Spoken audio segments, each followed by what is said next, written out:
'Cause every time we try to break it down and build again, yeah, every time we try to make up for something lost, you know, we're never letting go.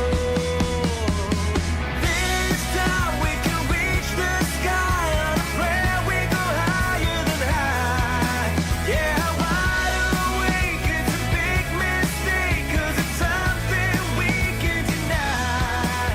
But with a love like this, we'll never fall. All of a sudden Good evening, everybody. I am Hollis Mahady, and you are watching or listening or tuning in to Holli-tics.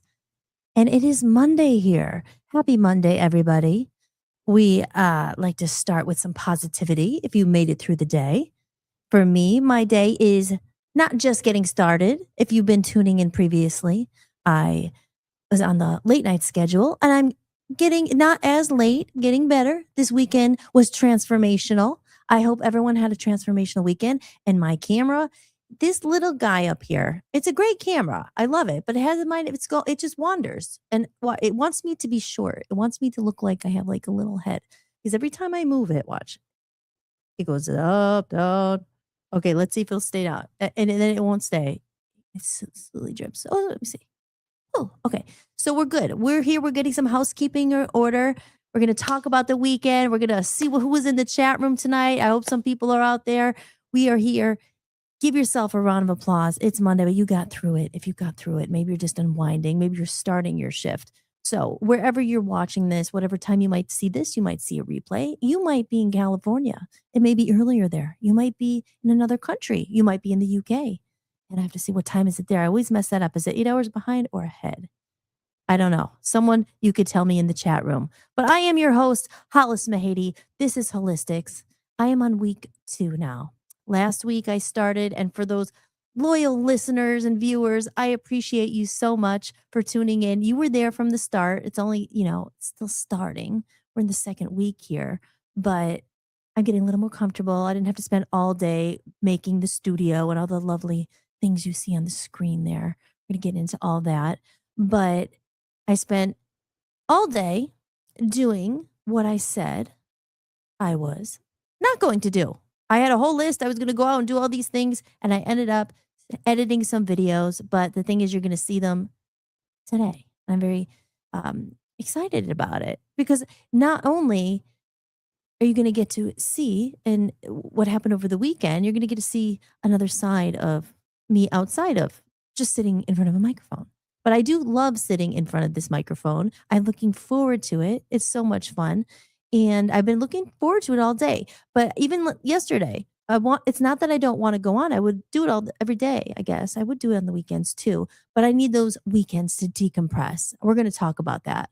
We're going to talk about our title of the episode. I don't remember exactly what it is because I can't see it, but it was about the digital hangover, detox. And apparently that's a real thing. And I think I experienced it this weekend when I finally stepped away from the computer. But before we dive into all the juicy goodies here, I would like to take some housekeeping. I do the housekeeping. We get out of the way. So I was going to give everybody a round of applause for getting through a Monday. If I could remember which one this is. I don't want it to be the helium voice because that happened to me on Friday and I couldn't get it off. I was like, it was cool for a minute. I hope this is the applause. Okay, it is. Give yourself a big round of applause for making it here. I am Hollis. You did it. We're here. We're still alive. You made it through the Monday. And we are giving ourselves props for that because small feats in life, right? So let's go over the comments. We got to this is when I say the housekeeping because I do everything myself here. I produce my own show, but I may be having a producer being able to join me sometimes. And we will talk about that in 1 minute. Let's just look at the comments, get our house in order before we delve in to the happenings in the world. So we have Maga Dirt Biker in the chat room. Hello, good evening, Hollis. He says, I finished my daily chores at home and I'm ready to relax the rest of the evening. And this is a great way to start. Well, I'm so happy to have you because you are in my housekeeping. Now, is housekeeping the right word? What is it when you're getting your house in order, like the beginning? Is it housekeeping? It's something else. But I want to say a huge thank you and shout out to MAGA Dirt Biker. He pushed us over. If everybody likes to see this, last week I was talking when we hit that goal of $100, we're gonna pull a name out of the tip jar and they're gonna be able to win a painting. But guess what, guys? After 7 streams in, because I did it 7 days in a row, and now I'm just gonna be doing it weeknights, which will be 5 days in a row, and plenty that's a lot because you have to prepare outside of the show to do the show. As I said, on Friday night, the show is the fun part, but you're always setting it up all the hours that you don't see to make this happen. But because of Joe out there and a few others, Smrigs, I love you. You're watching. Hopefully you find this. Hopefully we're on the Rumble, we're on the YouTube, Facebook. Hopefully I'm on Instagram, and of course, hollismahady.com. But because of the kind-hearted, generous people, we hit our goal of $100. So that is definitely deserving of a applause. So thank you so much, Joe. I saw your donation there on Buy Me a Coffee, and I was shocked, and I saw your video, and I responded back with the video. So I don't know if you saw that yet. That's, it's my other camera, so I'm a little more not as glamorous here because this camera does work wonders. I love this camera. And our house in order, housekeeping, getting to the housekeeping. And so maybe we will be doing that tomorrow.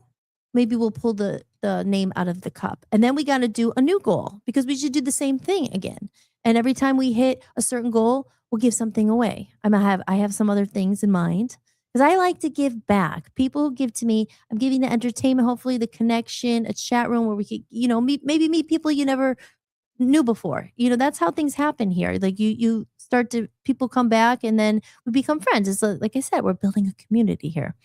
And so I wasn't expecting that, but because of, like I said, of you guys out there who have been from day one when I first started, it was only 7 days ago. It feels like a long time ago, but you made that happen. So thank you so very much. And for anyone out there who might just stumble across this, you're new, I'm Hollis Mahady. This is Holli-tics. I'm just showing up for you guys. I said consistency is key. So I wanted to be here to have real conversations. We keep it real here. We keep it real and raw. We go into a lot of different topics. Today, we're going to be talking about, I don't know. That's the thing. I don't really plan it. I get some ideas. I made some videos I'm going to share, and we're just going to have fun. And so if you're new, again, what I'm talking about is that there's a tip jar. I do accept tips and donations. If anyone wants to contribute to support the show, it helps us keep on the air. There's a lot of bills to pay. It supports the show. It supports the podcast. And it's the same thing. We're going to hit another goal. You drop $1 in the tip jar. You can just go right over to buymeacoffee.com. You could scan this code here. And you could do a one-time donation, you could do a reoccurring donation, or you could join one of the membership levels. And if you had, I'm going to actually remember to put it in the chat room, the link, because I always forget to do this. So here we go. You always have to put that HTTPS:// It's www.buymeacoffee.com. And it's / it's my name, Hollis Mahady. It's right there on the website on the screen there. Let's see if this works. Going in the chat room there. You guys see that? That's from me. There you go. And I think if you click on that, it'll take you over there and you could check it out yourself. You could, see what it's about. It's a cool little platform. And Smrigs told me about that. So thank you for that. And this is what someone is going to be able to win tomorrow when we pull the name out of the cup. That is the lyric sheet. That's the lyric sheet. I don't have that many of them. I have about 25 of them, and they are hand painted. They're made by me. They're of my songs from my new album, and they're signed. So I'm excited to give that to somebody in the chat room who's thrown a little something and bought me a coffee. So we'll do that tomorrow. And yep, so that worked. Okay. And what else was I going to say? Just getting the house in order and all that stuff. I think that's it. Did we say it? Okay. So, I wanted to say here, we got some comments in the chat room, but the banner here, I wanted to put my name, my website should be on there, but I don't see it there. So again, this is real time, guys. This is real time. What I was going to say, a producer, really great. Tom from Cole County Entertainment, giving him a big shout out. Their platform, what they're doing lots of live streams. You guys got to go check that out as well because they have plenty of different podcasts. They have a No Skips podcast about music, some mental health stuff. They're awesome. And Tom popped into the chat Friday night. And when I say a producer, this is what they do. When I say something like, oh, that video, can we pull that video up? They do that for me. So I'm not here in real time, like, hold on, guys, got to get the video. Wait, hold on. So and I had mentioned a few things that night in the chat room, like we talked about the peanut gallery or a fun fact, and he pulled it right up on the screen there. So that's what a producer is. It's someone who helps get the tech headaches out of the way. But unfortunately, I don't have that all the time. I don't have that yet. Maybe I'll get one because they're great people to have, because then I could just focus on the connection one-on-one to you without like, oh, this thing went wrong. Oh, so Tom is going to be able to pop by when he can because he's a busy bee himself. We're busy, not by choice, but like it's always something. There's something, a video, something's going wrong. You have to do all this stuff. So Tom's going to be coming in hopefully when he can. But he was here Friday and we had such a good time Friday. It was the TGIF Fridays. I'm going to do that again on Friday. That's the night where, we just kind of have fun. And we have fun every night, right? But it's like more of a theme where there's the 80s. And, I have my new little special background for all that stuff.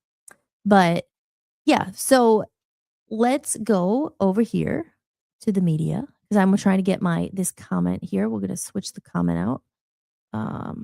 Hide current comment. Okay. I'm not sure which kind of equipment he has. Okay. Maga dirt biker. I know you're a trail rider too. I was like thinking trailblazer. And Hollis, your other account on Buy Me Coffee, which is the VOP account, should be up. Aw. Thank you. That'll go on as long as you guys have that site. Oh, I haven't gotten to add a lot of things to that yet, but I'm going to add some extra stuff that isn't everywhere. So when I get to that, but thank you. Thank you, Joe. Joe is the best. And not just because he buys us coffee, but he's funny. He's creative, he's hilarious, and he's just a good person, So thank you again. Okay. So what are we going to talk about tonight here? How was everybody's weekend? Should we talk about the title of the video? So of the title of the video that, on Rumble and stuff, I have to make up a title. And sometimes I do it after. I mean, sometimes I'll just put the episode number because I don't know what I'm going to talk about because it goes anywhere. But today, my title, which I can't see it up there, I forget. I typed it in something it's about having a hangover, but not the kind that you would think. Because I've said it before. I don't drink anymore. I drink like a fish, but I haven't had a real hangover in 3 years. But, I remember what hangovers are, and they are horrible, right? They're the worst. I mean, I always wondered too, when people experience hangovers, it felt the same for them because everyone's different. It was so weird. I would just always feel this, obviously, how severe it is. I mean, what you did the night before, what do we do to our bodies? It's crazy. But the hangover is always the worst part. And that horrible feeling of, what did I do? Who did I call? Oh no. So those are a lot of things I do not miss at all. But the hangover is the worst. And the hangover was, like that feeling of empty and you're hungry, but you're not. And that's why you go in to get the greasy food. But nothing ever cured a hangover for me. It was always just all day. It wasn't until literally the day after that I would ever feel better. Again, why do we do this to ourselves? But a hangover, you're dehydrated. You're severely dehydrated. So you're so thirsty and you're drinking. I would have to go and get all these different things and juices and all that and try to feel better or eat something. Nothing ever made me feel better. But anyway, I bring this up for a reason about the digital hangover, the digital detox that I really needed. And I did take it this weekend as much as I could. I mean, time flies. We're back here. And I had that feeling and I was like, see, I'm not a morning person. I've told you guys. How many morning people are in there? How many night owls do we have in the room? I am definitely not a morning person. I've never been.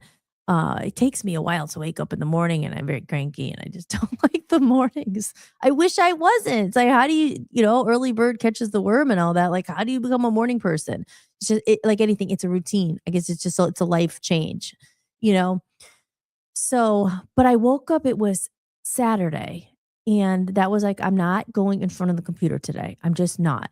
It's there. It's always tempting me. It's right there. It's like, oh, I have to want to edit do this because I enjoy what I do. I enjoy making things, but I'm just like, okay, no, this is enough. And I just felt, and I'm going to play a video because I have a video lined up that we're going to play. I took the day off. I went to the grocery store that I was talking about last week. I didn't have any snacks. I had some old sodas in there and everything that I just wasn't prepared. But now I'm more prepared for the week. And we're going to be trying a different beverage on air. And I'm very excited about this because I went to Trader Joe's this weekend and I'm going to play a video, a little video I made. But yeah, it was real, and I was just like, "Why am I feeling like this?" It wasn't like I was feeling sick, like I wanted like, a really bad headache. I had a faint headache. It was just, like, light, not like splitting headache. I didn't feel like throwing up sick, but I felt like I had a hangover. And I'm just like, "Dude, like, it can't be a hangover. I must just be really dehydrated." And I haven't been drinking as much water as I usually do. We have to get something. There's our ice, I think, tastes weird because I have this my cup, and I would always drink water. I have this big, oh, I don't have it here with me, but one of those big tumbler things is pretty big, and I would drink at least one of those a day. I always had it sipping on it in Maine and throughout the summer and stuff. But it's up there. I don't know. I found it and I put ice in it, and it just tastes like ugh. I don't think it's the water, it's the ice. So anyway, I wasn't drinking as much water, so I'm thinking, okay, I must be dehydrated, and this feels like a hangover. So I was putting two and two together. I'm just like, I don't know. And then I said to Dan, I said, or he said to me, I was like, I just feel off. And he was like, could it be something like you're for the first time in like literally like maybe 3 weeks, you're not in front of a computer all day? You're not overstimulated or like, because when you're in front of a computer, I mean, in life, everybody know like there's always there's a TV there or a phone or when you work in front of the computer, it's always stimuli all the time. Even if you don't work in front of a computer, it's like you're going bouncing from one thing to another. And we'll watch a TV show, it's like screens all the time. So it was the first time in a while because I'm honest. I'm always honest on maybe too honest, but like I just had no life. I was just like in front of the computer for weeks on end. And it was just like this cycle. And it's still cold here and it's still dark. It's still gray. It's snowing right now. And so, those days where you don't feel so bad being inside, and it's just been like that for a couple weeks, with the exception of a few days. I always feel bad if it's like a nice day and you're like still stuck inside in the computer. You have to go outside. You don't feel as bad when it's cold and rainy and you're like, oh, I'll just be inside anyway. But that's how it's been the last few weeks. Anyway, if anyone cares, I think you guys do care, but I'm wondering if anyone else has experienced this. Um, but so I went out to the grocery store and went out to got my coffee. I'll show the little video that we did. So I just was like, I need to take like 2 days off and not go in front of the computer. You actually like I think I'm addicted to it. You always have with my phone. I was like, I had to use it to film some of the stuff. It's like I am not going in front of the computer on Saturday. I didn't at all. Went to the store, and then Sunday, it wasn't until last night I shot some videos, like filmed, and I did a little editing really late at night, but not too much. And I felt a lot better yesterday, but Saturday, I just felt like crap. And Dan looked it up and I said, "Can you use the chat GPT?" I said, "You do it. I'm not going to look." And he pulled it up and they said that it is such a thing. I definitely believe it. And I feel like I experienced that on Saturday. So I guess this is my reminder. And this was something I said in one of my earlier podcasts about the life balance thing. And so in this world, I think it's really tougher than it used to be to get grounded and go outside and get in nature and take a walk because time goes so fast and you're constantly plugged in. You got to unplug. It's like kind of the reconnection movement I talked about. You got to unplug and take care of yourself. So I said I need to go to the grocery store and stock up on some health food. And that brings me to my drink here. Cheers, everybody. I know Joe's off of work. And we got Jason in the room here. I don't mean to ignore the chat room. I'm so sorry. I'm doing everything myself, as I constantly tell you about.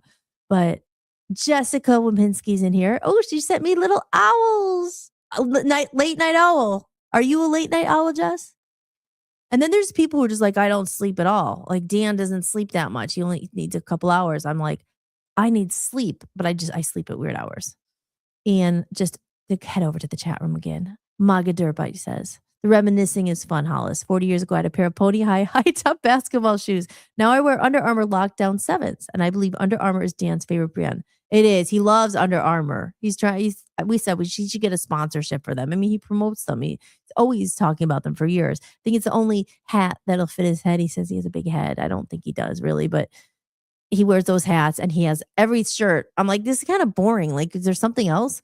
But it's his style and he looks good in them. He loves Under Armour. But the pony high basketball shoes, as we were saying with the Helium Boys, I remember that comment. I didn't know that was from you. For some reason, I thought it was from Tim. But pony high top basketball shoes. And yes, reminiscing is fun. And I think that it's important. Like I said, with people our age or older, maybe a little younger, like, because they're not going to know all the 80s stuff and all this stuff. Timothy was in the chat room and he mentioned a wacky pack. I didn't know what that was. And then he sent me a picture of what it was. So it's just like all these different little things. But I didn't recognize that one. But, we're getting to know each other. And so Jessica's in the chat room. Thank you for being here, Jess. And Jason's here. And yep, Jess has always been a night owl. Me too. In college, right? Where we didn't want to go to the morning classes. I did. I did in college. I did go to them. But remember like the 7 to 10 classes on Wednesday nights? I'd be like, oh, I'll take the night class. Jess says we rocked LA gear and Jordache. LA gear, I remember those. Airwalkers. Remember those? Puma. Yeah. You used to get most of your classes. I was pretty good. I didn't skip it too much, but the ones I probably would have missed, not on purpose, not like skipping it, was as I slept in because I was never like a good early person. But yeah. So let's see. Should we go to the video? Let's see if I could share the video here. Give you a little tour. I did a little tour of the studio and things like that. I'm trying to think here. I'm thinking live on air. Here, let me just play a commercial while I get my stuff in order. And this will be great when Tom's available and he wants to be here. And you guys could pop on screen too. I'd love to introduce him. Let's go to media over here. Let's play a little commercial. Oh, just for housekeeping, because you guys bought me coffees and I appreciate it. But just in case there's anyone new there, I'll play this one. Are you enjoying the podcast? If you'd like to support what I'm building, you can buy me a coffee. Every bit of support helps me keep this podcast going and release my music independently. You can leave a one-time tip or become a member for a few dollars a month and unlock exclusive content and behind-the-scenes footage you won't find anywhere else. Just visit buymeacoffee.com/Hollis Mahady or scan the code you see on the screen. We'll just play this little commercial in case there's some new people in there. Here's another little series you might be interested in. Holly's Playhouse is a raw, real, and emotionally charged docu-style miniseries following the turbulent journey of me, singer-songwriter Hollis Mahady, who left Scranton, Pennsylvania in 2010 to chase stardom in Hollywood. For nearly a decade, I fought to make my mark in the entertainment industry until 2019, when the world changed overnight. Told through a lens of humor, heartbreak, and hope, this is a deeply personal series that captures the highs and lows of a creative spirit navigating sudden change. If you want to check it out, head over to www.vopusaradio.com. Just go down to the Arts and Entertainment channel and you'll find it there for free to watch. All right. Well, I don't know. I was like, is it too early for a commercial? But I was lining my other video up here. So this is what I did when I did my digital unplug for Saturday and Sunday. And I decided to put together a little compilation. So you can see me then outside of behind the microphone and always just sitting in the chair. So here we go. And I'm just going to play and hopefully this will work. Here we go. I don't know if it's going to work. Let's see. I might have to. It is just supposed to play. Let's see. See, this is where it gets a little hairy. I have the video here. And I might need Dan for this one. Because now I messed everything up. See, and this is why someone would come in handy as a producer, because it's supposed to go smoothly. But we're working out the kinks here. I know that it's down here. And I hear a little chipper chatter out there. Thank you, my technician. I might have to get out my glasses because I was feeling a little studious over the weekend. Okay, is it coming? And are you hearing it?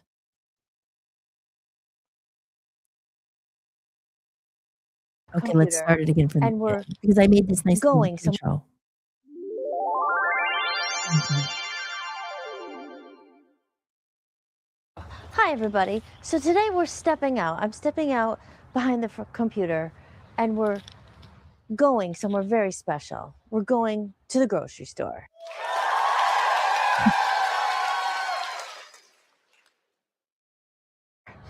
But not just any grocery store. We're going to Trader Joe's today. So I decided, you know what? All you've seen me plop behind a computer desk, and that's all I've been, is plop behind a computer desk. But we're going to have a life, and we're going to live on the weekends. And on Monday, when you're watching this, I want to know what you did on the weekend. Was it as exciting as going to the grocery store and going to Trader Joe's and possibly Sam's Club? So I figured let you know a little bit about me outside of the studio. And here I moved to Cleveland, Ohio. I'm in Strongsville, and give you a little tour just quickly here, right behind me. How great is this? We have tennis courts. So the weather is actually nice, very warm today. I decided to wear my green robe coat as we go and pick up the goodies and essential supplies for the week from Trader Joe's. So this is our apartment here, and it's a beautiful complex. Everything looks the same. You want to remember your number, otherwise you might go in someone else's house. I don't drink anymore, thank God, but it's one of those where you just might not remember where you live. So this is the beautiful Polo Club Apartments in Strongsville, Ohio. So we're gonna take a trip to Trader Joe's, and I'm gonna treat myself today to an iced latte from Dunkin' Donuts. I used to get them a lot. I used to get them every day from Tim Hortons. But you know, it really adds up. It's kind of a waste of money when you can make it at home. So we don't do that anymore. But on the weekends, it's a day out, guys. I think you know when you're over, I don't know, 30 years old, maybe less, maybe more. But when your weekend excitement consists of going to the grocery store, treating yourself to an iced coffee, and then back to the computer for more editing for the show. But also, tomorrow I may be getting a new phone and a new iPad that comes with it as part of the deal. So I'm thinking about doing some live streams from my music studio. I haven't been there in a few weeks. It sucks because I'm paying for it, but it's just been so busy. So hopefully we might make it there tomorrow. And if not, we're going there this week so I could show you the music studio and maybe even play some songs for you, which would be awesome. So the other thing I want to do tomorrow is hit the gym. So I'm going to go to the rec center, and they have a hot tub and a sauna. So let's head over to Trader Joe's, and I'll see you there, and we'll pick out some goodies together. And let's not forget, you have to do the daily chores, like take your garbage out. You're watching Holli-tics. Make sure to tune in and share it with a friend. Like, subscribe, and if you want to drop a tip, go for it, because I'm going to get my coffee. And it's because of people like you. You guys actually bought me this coffee. So I'm going to show you how I'm going to get it. And I think I'm going to get the banana. There's a banana cold foam cream thing, and it was really good. I had it last Saturday, and we're going to go get it again. So thank you to all of you who donated and dropped a tip. You guys bought me a coffee. We're going to go enjoy that together. So grab yourself one if you haven't already, and let's go. This time we can reach the sky on a prayer. We go higher than high. Yeah. Here we go. So I love donuts. They're one of my favorite things ever. We've talked about donuts on the show. Drop your favorite donut in the chat room. And I don't think I'm going to do it, but I might. So here we go. I got to peruse the menu. Okay, so I decided on the banana pudding cloud latte. And here it is. I got a large. A lot of time I waste it. I don't always drink the large, but you get the large. It's a little bit extra. Yeah, this was like $6. Kind of a lot for a coffee, but it's a fancy one, and I don't do it every day. But to those who have bought me a coffee, this one's on you. Thank you so much, and I hope you're enjoying your coffee if that's your drink of choice. So here we go. I'm a Trader Joe's, my favorite. We're stocking up on healthy. It's Monday. It's a new beginning, guys.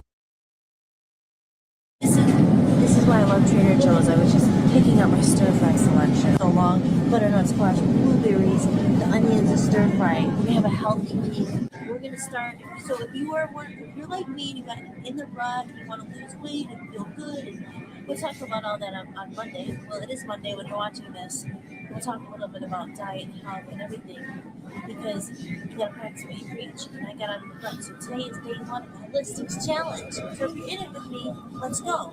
This starts here at Trader Joe's for me. Where does it start for you? Next time we can reach the sky on a prayer, we go higher than high.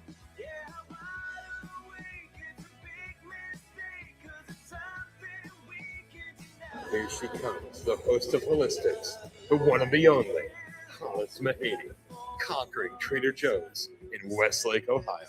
Hollis, how do you feel? I feel fantastic, and I'm ready to replenish my body with the creamy hummus and vegetable broth.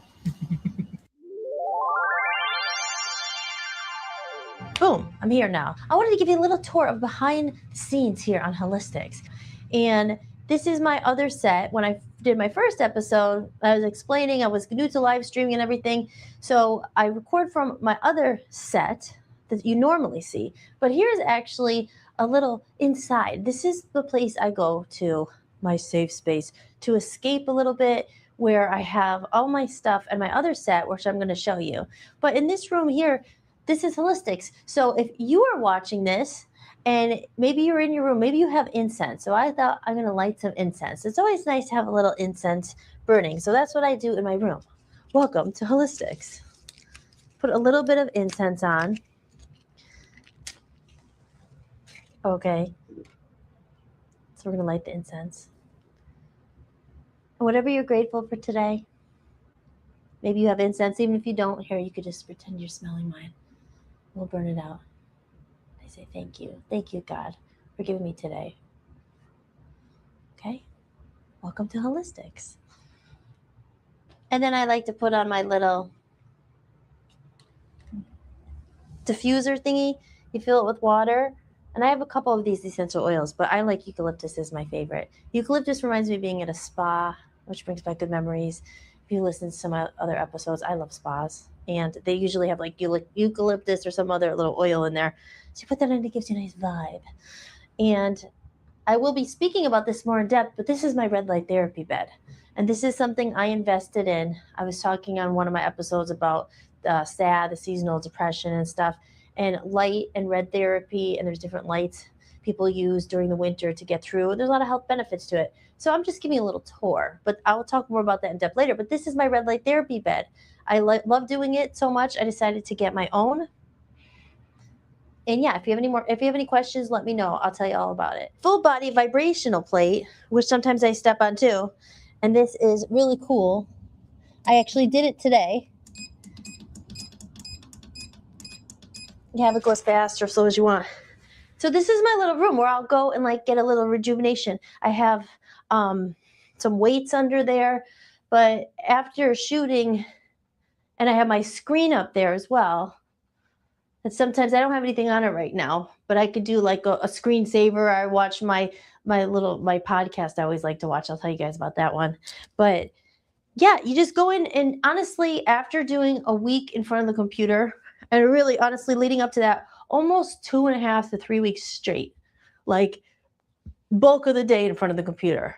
And yesterday is the first day I wasn't in front of it. And I literally felt hungover. It was weird. I felt sick.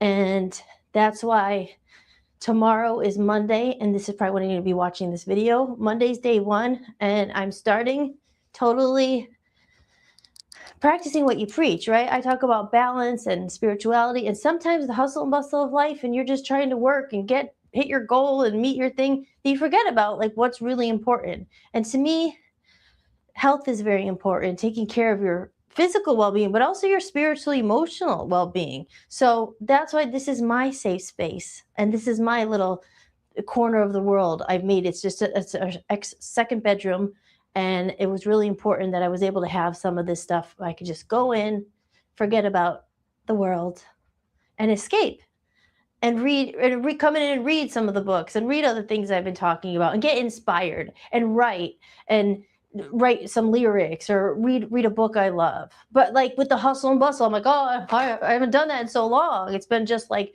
boom, boom, boom, working, and you're always in front of the technology. You're always in front of the phone. You're always in front of the rays, like the electromagnetic ray. Like it's too much. So maybe you have one in your home. Tell me about it. Drop a comment. We'll discuss it. Even like people, for a long time, I didn't even have a lot of space. I always lived in small spaces. So I was like, oh, but I wish I had a room. It could just be a corner of the room. It could be like, that sounds weird, even in your car, just somewhere where you're just like, okay, I'm unplugging for a little bit. So this is where we're going to go to unplug. I'm going to tell you a story. So I just wanted to give you a little tour of that.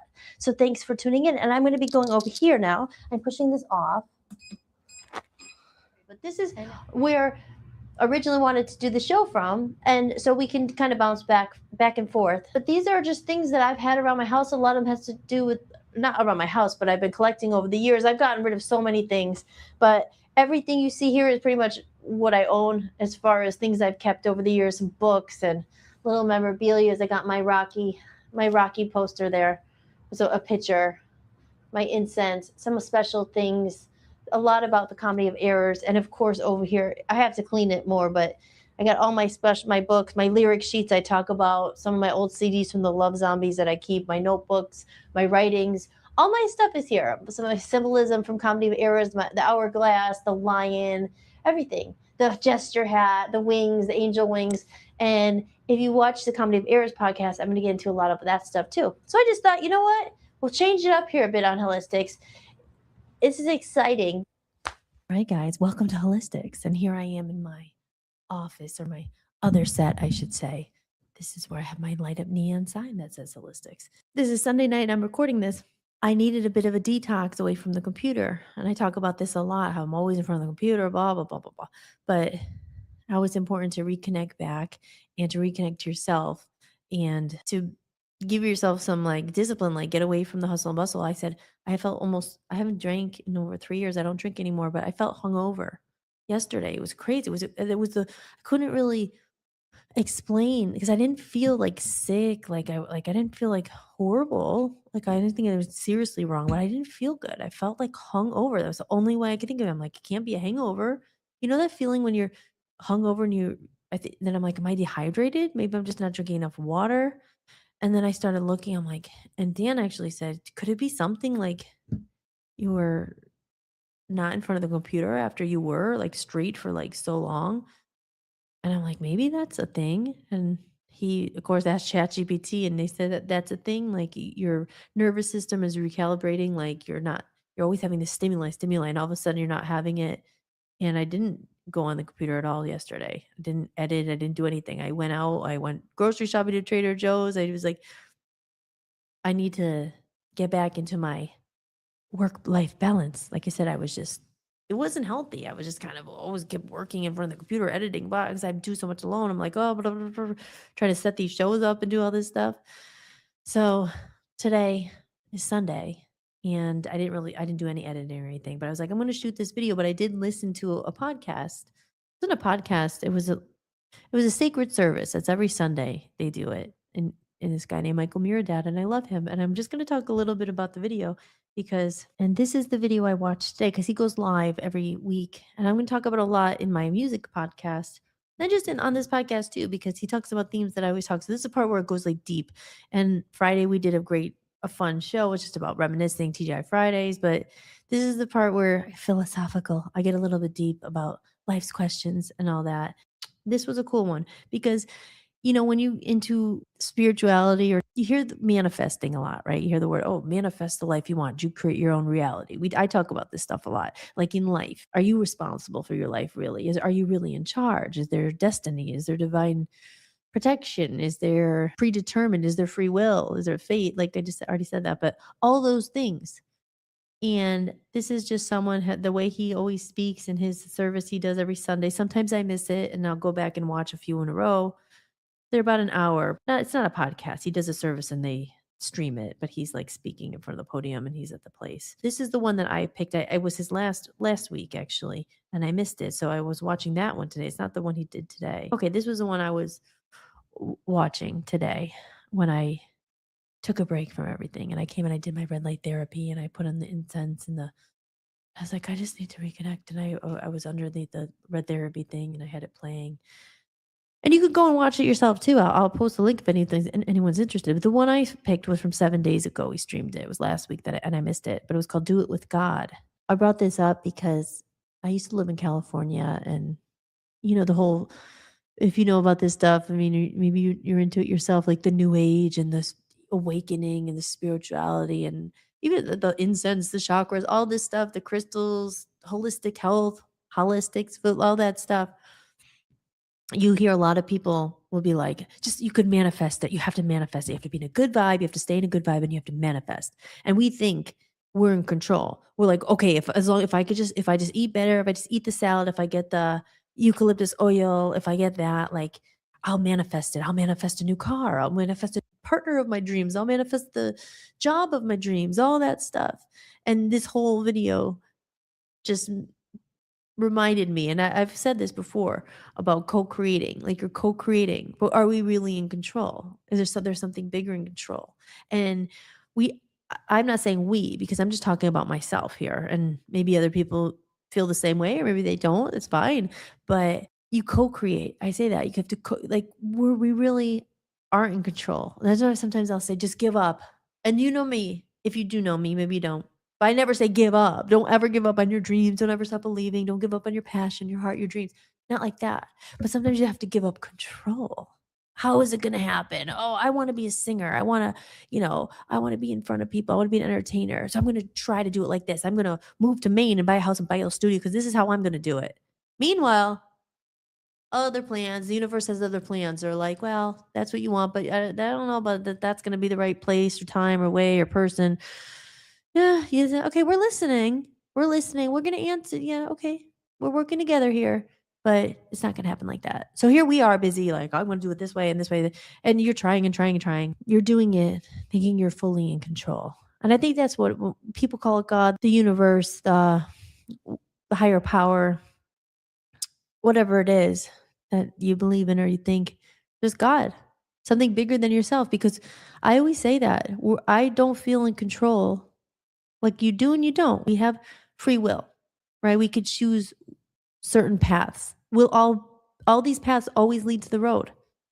Will they always, if you were destined to be whatever it is, a mother, a father, a family, like were you destined not? Like is it always going to be that? Like, are you in charge? Things you try to do to get to that place. Will you ever get there if it wasn't in your destiny, if it wasn't predetermined? Is that such a thing? This is just up for debate. I don't know.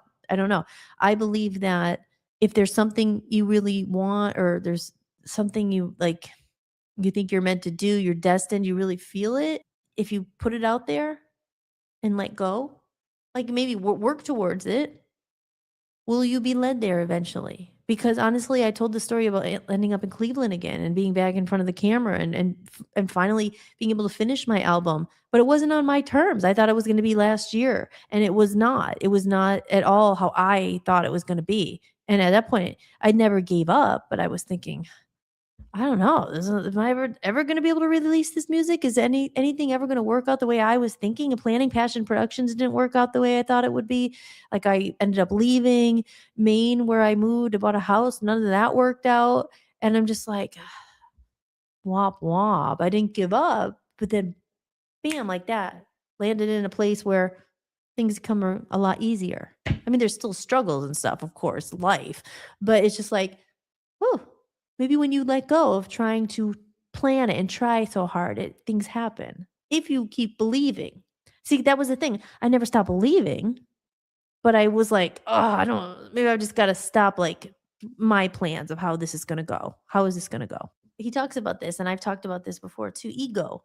And he said, edge God out. Ego is self. And I talk about that a lot because ego is what Ego is self. Ego, edge got out. You're not looking at the bigger picture. You're just like, you hear that sometimes when you're, oh, that guy has a lot of ego, or that girl, oh, she's all ego. What does that mean exactly? It means you're all about yourself. Okay. I don't think there's anything wrong you have to be about yourself. We're trying to survive in the world. You got to pay your bills. You got to pay your, got to feed your kids. You got to take care of your animals. You got to pay, whatever, all that stuff. Self, ego, self. Doesn't mean you're bad. We all have an ego. But when it's just self, that's why I say it's me. But me to we, when you go to we, now you're more in God mode, I think. You're more in we're thinking about everybody. We're thinking about how we all affect each other in this game of life. We're all connected, right? So when I was in Love Zombies, I had a t-shirt. This was so long ago. And it had a curse on it, but I won't say it because I'm trying not to curse. But it was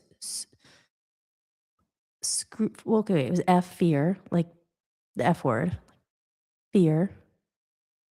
Kill ego, love zombies. And what that meant was fear.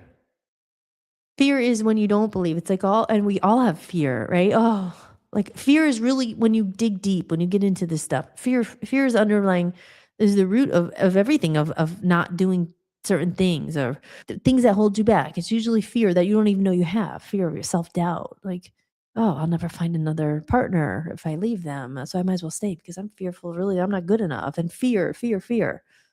So that was like F fear. Be brave, right?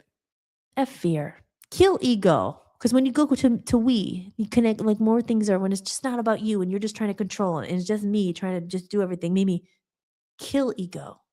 Edge got out. What ego? Edge got out. Kill that.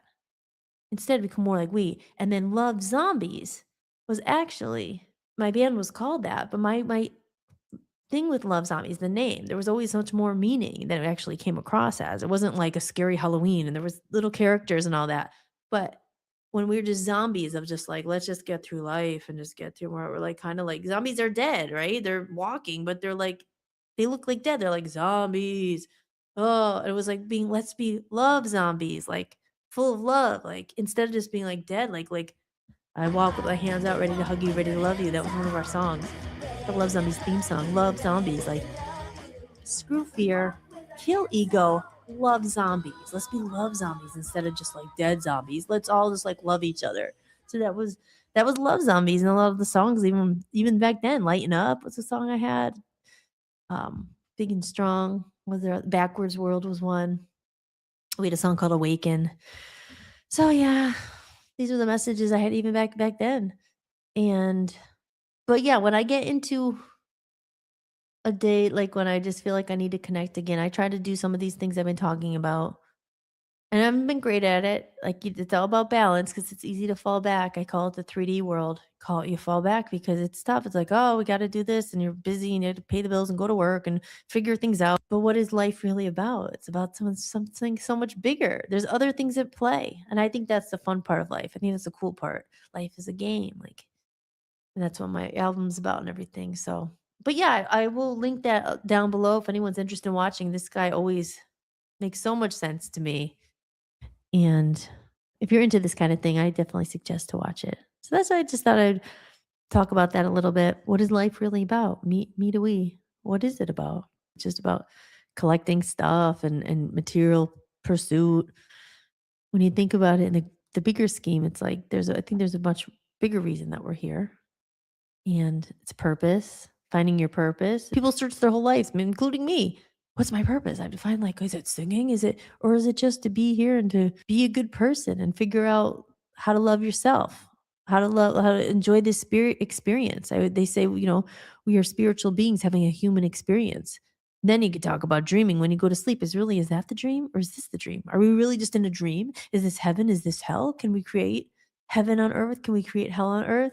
Brings me back to my song Edenshire, which is this guy is the guy who talked about the concept of Edenshire. Like we can create heaven on earth.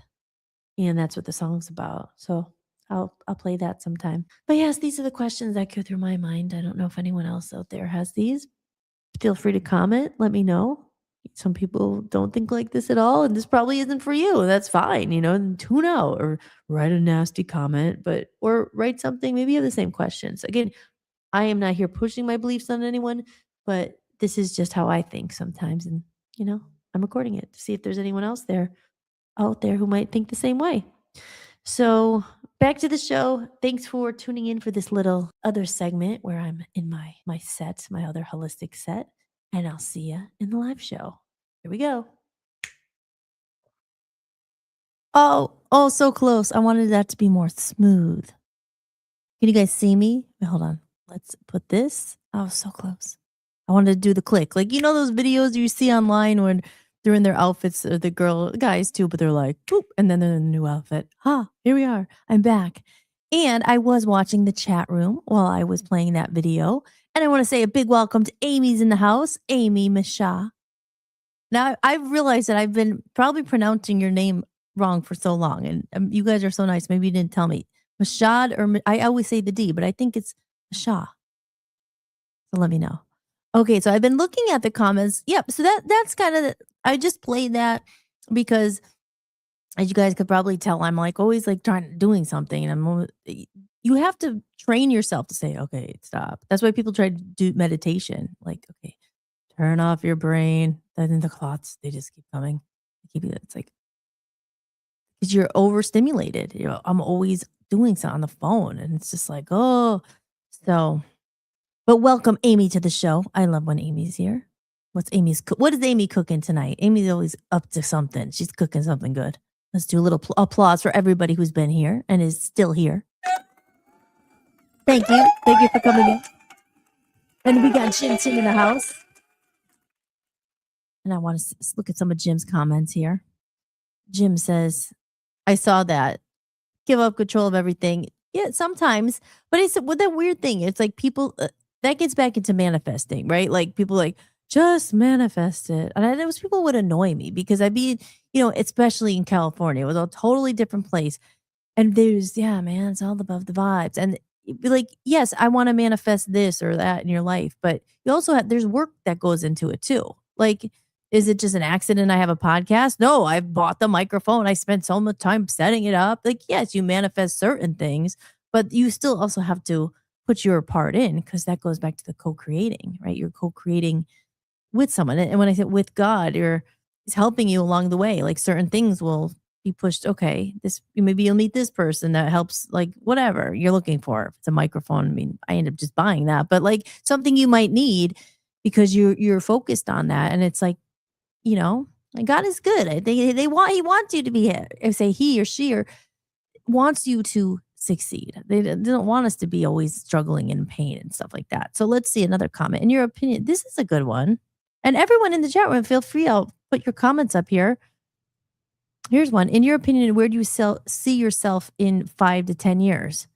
You get those at like job interviews, right? And you're supposed to say, I never I always wanted to start a business. So I'm always like, well, when I get that question, it's like, well, I don't want to be here in 5 or 10 years. I want to be like somewhere else. But then you have to lie and be like, I see myself as a stable job and really, so that, I don't know. Anybody in the chat, where do you guys see yourself in 5 to 10 years? I don't know. This point, I'm just happy. Hopefully we're all still alive, and that's good enough. Like I said, I gave up certain plans, hopefully, I really don't know. I could just say, hopefully my mom's still here and we're all healthy. That's the biggest thing. So, because yeah, you always say, I hope I have more money by then. Maybe I have a car at that point. I had to sell my car. Thank you. Henry has it though. I still don't have a car. In 5 years, I'll see myself hopefully in a car driving somewhere and alive. That would be a start. I don't know. I think when you're younger, you're like, oh, and then as you get older, you're just like, I just want to be healthy and alive, So, and then Amy says here, let's see. So Jim says, okay, I'm going in the row here. So what is it? Anyone else see themselves somewhere in 10 years? Let's try 5. Let's try just tomorrow. I see myself hopefully at the gym because I didn't do what I said I was going to do. And then we beat ourselves up, right? Got to go to the gym Monday. Even I have my workbook out. I was feeling studious. I even brought when you're getting like in the routine, you're like, okay, get the planner out, get the glasses. Okay, we're gonna write our day plan. We're gonna go to the gym, go like New Year's. We're gonna put our resolutions down. But if you don't do it, don't beat yourself up. You'll get there. I was gonna do it and I did what I said I wasn't gonna do. I went to the computer and I got sucked in. But I have another good video because of it. We could play. I did a compilation of all the comments of the day that we're gonna get into. But yes, I have because I wanted to talk about some health things as well. And I have the workbook here that we'll get into. I have to hold it here. This is from Dr. Peter. Shout out to Dr. Peter Amato. He is the reason I met Dan. And we'll get into that. But this is what I was at Trader Joe's saying, I'm picking out my stir fry. Hey, it starts baby steps. If you're totally out of a routine and you're like, oh, don't just try to do everything with just little steps. Like, for instance, today I started my day with a juice instead of a coffee because I replenished and I got these at Trader Joe's. So that's a good step, right? You're preparing. At least you got to have some of your stuff, so you don't just go back to old habits. And I'm not going to drink this because I already had one today, but I started the morning with a cold pressed juice. And this was actually pretty good. It was good. And I did feel good after that. And I had one Sunday because I went Saturday to Trader Joe's. And so instead of the coffee, I had this because as I kept repeating in my videos, I was feeling like, ugh. I'm like, wow, I need something green. I need something alive. That was some good advice I always heard and always remembered. If you want to feel alive, eat things that make you feel alive. The grocery store, sure. And Amy's great with this. Amy knows all this stuff. But you want to feel alive, eat things that are alive. You're always eating things like from cardboard boxes or in the frozen food section. You might not feel as good because there's a lot of chemicals, preservatives. So if you can, shop the perimeter of the grocery store where the greens are. And then we can get into the debate of all the things they spray on them and the vegetables and what's really happening. But we'll save that for another day. But where do you see yourself in 5 to 10 years? We got that one. Okay. Amy's having beef stroganoff. Ooh, that sounds good. My mom makes that. My mom makes a really good one. She makes chicken stroganoff too. Do you use sour cream in that or cooking sherry? That was like my mom's special ingredient. She said it had to be the certain brand, a Holland House. And Dan got the recipe because I'm not the greatest cook. Amy knows. She showed me once how to can chicken though. Delicious. I see him drive sometimes. Have you ever tried orange chicken at Trader Joe's? You know what? Yes. But you know what I used to get? Oh, this brings us to something interesting. I used to always get at Trader Joe's the orange chicken, but it was the fake chicken.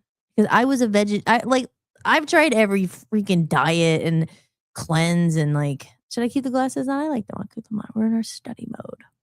Get out your binders, guys. We're going to take some notes.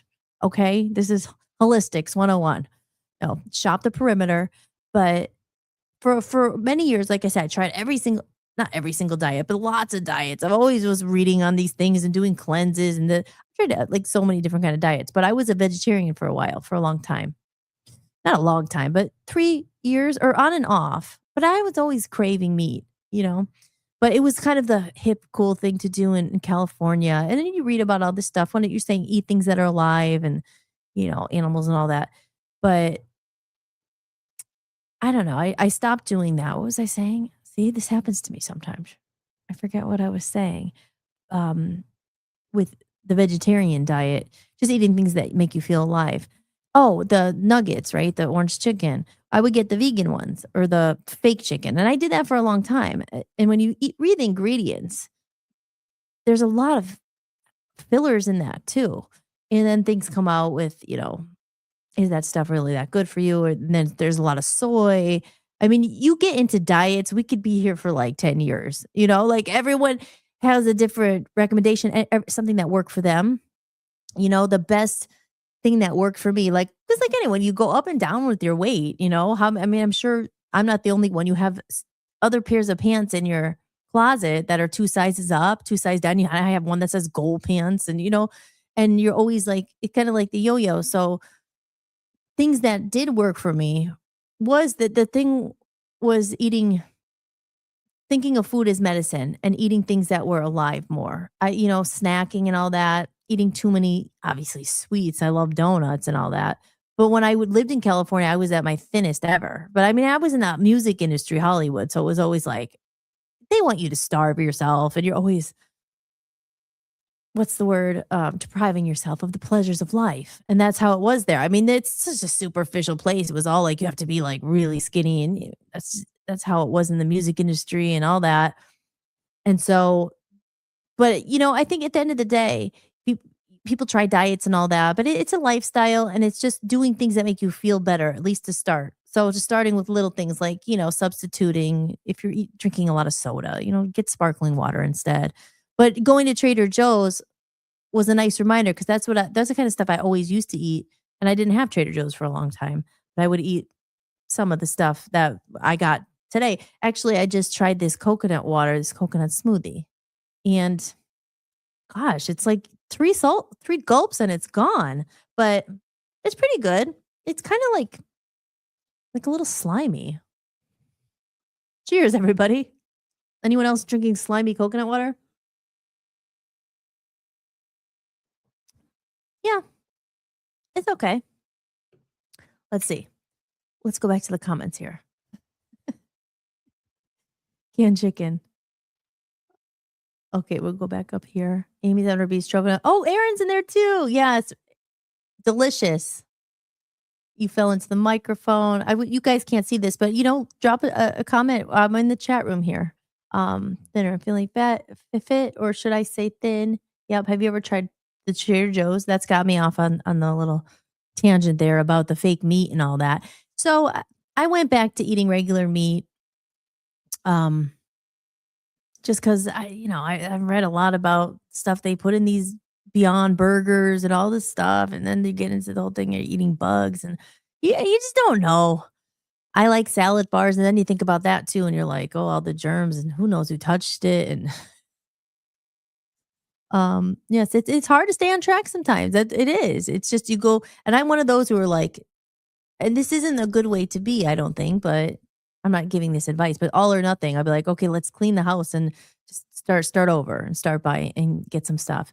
Throw out the junk food. I don't like to waste foods, but I'll give it away, or but yeah, like we could go on diets and diets, but the biggest thing that did work for me when I was working at Inner Harmony Wellness, I had put on a lot of weight during COVID, and I had in Holly's Playhouse is episode 8 or 7, or it's one of those episodes where I was home like everyone, right? And all of a sudden, activity too is a big thing. Because I like in California, and I was younger, and they say when you get older, obviously your metabolism slows down. I don't know, it's true, right? And when I was out in California, I was younger, and I was always on the go, even if I wasn't constantly at the gym, because I was never like a workout, like always at the gym, but I did work out. But but I would just kind of stay thin because I was always running around and I was dieting, like I said, because they were all about that, all about superficial. You have to be super skinny and all that. So, but when you come back, it was during COVID where, yeah, I probably put on 20 pounds, and I was like, oh man. And what did I really do different? One, I was drinking a lot. That was and then it was a couple of years ago, and that puts on the pounds, and all of a sudden you go from even if you're not having a really active job, you're still just out of the house, you're lifting things, you're going to the store, you're moving, you're burning some calories. And I just had been inside for like so long, and I put on my pants, I'm like, oh my god, these are really tight. And I'm like, it's all in the video. There was the one episode I remembered editing. I was learning my editing then. I want the button to like go boink, and it just popped, and it was just so that was when I did the cleanse, and I threw out all the pizza boxes and the beer, and then I started working at Inner Harmony Wellness, and that's when I met Dan and everything. But that was when I tried a diet there, and I was actually head of the weight loss program. I had a couple clients I helped, and I was like, well, I have to do the diet as well to be able to tell them if this works or not, and it did work. It did work. What was great was I got it for free. I got like this kit. It came with the cookbook, but it was 8 weeks, and it was right when I met Dan, and I was like, I need to lose these 20 pounds. And the diet really just consisted of, I mean, it's like anything. I think that if you do this, it was no sugar, um, eating little meals. Now, there's a lot of debate about that as well. It's like, should you eat 6 little meals or should you fast? Or should you eat 1 meal a day? Is it really calories? Is it your metabolism? I mean, I've learned like a lot of different things, and it's what works for you, I guess. Dan loves to not loves to, but he fasts, and that helps him lose weight and feel better with his inflammation and all that. And I fast too, but like I said, I always has the coconut water. I'm like, oh, sorry guys, did you hear that? Cheers. A little bit more, one more gulp left. Is this interesting? Is this boring to you guys? Do you like talking about the food and the diet and stuff? Because I mean, this is like I said, this is something you can go on forever about. Does Dion's diet slimy? It is slimy. Oh, you saw me at the gym in because James and I went to college. And everyone in the chat room here. We have Joe in there. We have Tim. Jim and I went to college together. Amy and I lived in Maine together. And because I like to introduce everyone to each other.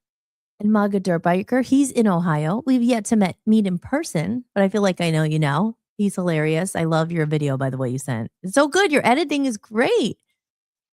I love the motorcycle, but seed oil. Is seed oil bad for you? Then you hear these things and you're just like, oh, I thought that was good for me. There's this whole thing about kale. And then you think, did these people, let's get on the health food craze, and they push health food, and it's like all just making money and advertisement. That's why I stopped eating those Beyond Burgers. I stopped eating some of that meat. I just like, so I don't eat so much meat. I do eat meat though. And I, feel eating things that feel alive. So there'll be things I really do like making recipes without meat. One, because, okay, this is going to sound weird. Amy will laugh. Maybe understand. Dan knows I don't like to cook meat myself. I'm always afraid it's like I'm not going to cook it well enough, or I'm going to like, what's that? The salmonella. I don't know. So like I would just always cook, not even cook, like put together little dishes that were more like plant-based, because I have a fear of cooking meat. I know that's weird. And people are like, oh, what? You're weird. It's, but so I like the vegetarian stuff. I would make like vegetarian chili, the peanut stew. I don't know. Did I ever make that, Amy? It was like this it was called vegan stoner stew. I was like, oh, I'm going to make this recipe, and it's so good. I remember me making it. I remember because I was never a great cook at all. But in the band one time, like, I don't know, we were all out. We were on I don't know, it was a vacation. It wasn't a vacation, we were a gig, and like we were in a house. I mean, we were recording for the week, and everyone had to make something. And I'm like, oh God, what am I gonna make? I don't want to poison any of these people. So so I was like, I'll make the vegan peanut stew. And I was from America. So they're all like, ooh, what is this? I'm just like, it was potatoes, peanut butter. This sounds weird, but it was really good. I think I made it for Dan once, but it wasn't really like soupy. It's supposed to be more watery, like a soup. I made it a few times and it was really good. It had chickpeas, tomatoes. This probably sounds gross, but actually the combination, it was good. Maybe I'll try to make it again. But it was hearty. It was hearty and it was nice in the winter. But that was my meal. I tried to make a vegan stoner stew. Not bad. And it was cheap to make. You just potatoes and a can of the crushed tomatoes. Okay, so don't get Dan's pants. I see myself where I am now, my 3/4 acre ranch, playing with the okay, so here we go. This is what Joe says. This is where he sees himself in 5 to 10 years. I see myself where I am now at my 3/4 acre ranch. That's nice. Playing with bikes and chainsawing, enjoying the outdoors. Good. Yeah.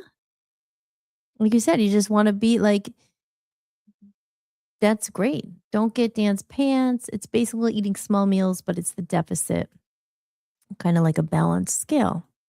Yeah, I mean, that's the thing with the small meals. That was what actually, no, I think it's in the closet, so I can't get it. But it was the book that came with the diet plan that I had been doing at Inner Harmony Wellness.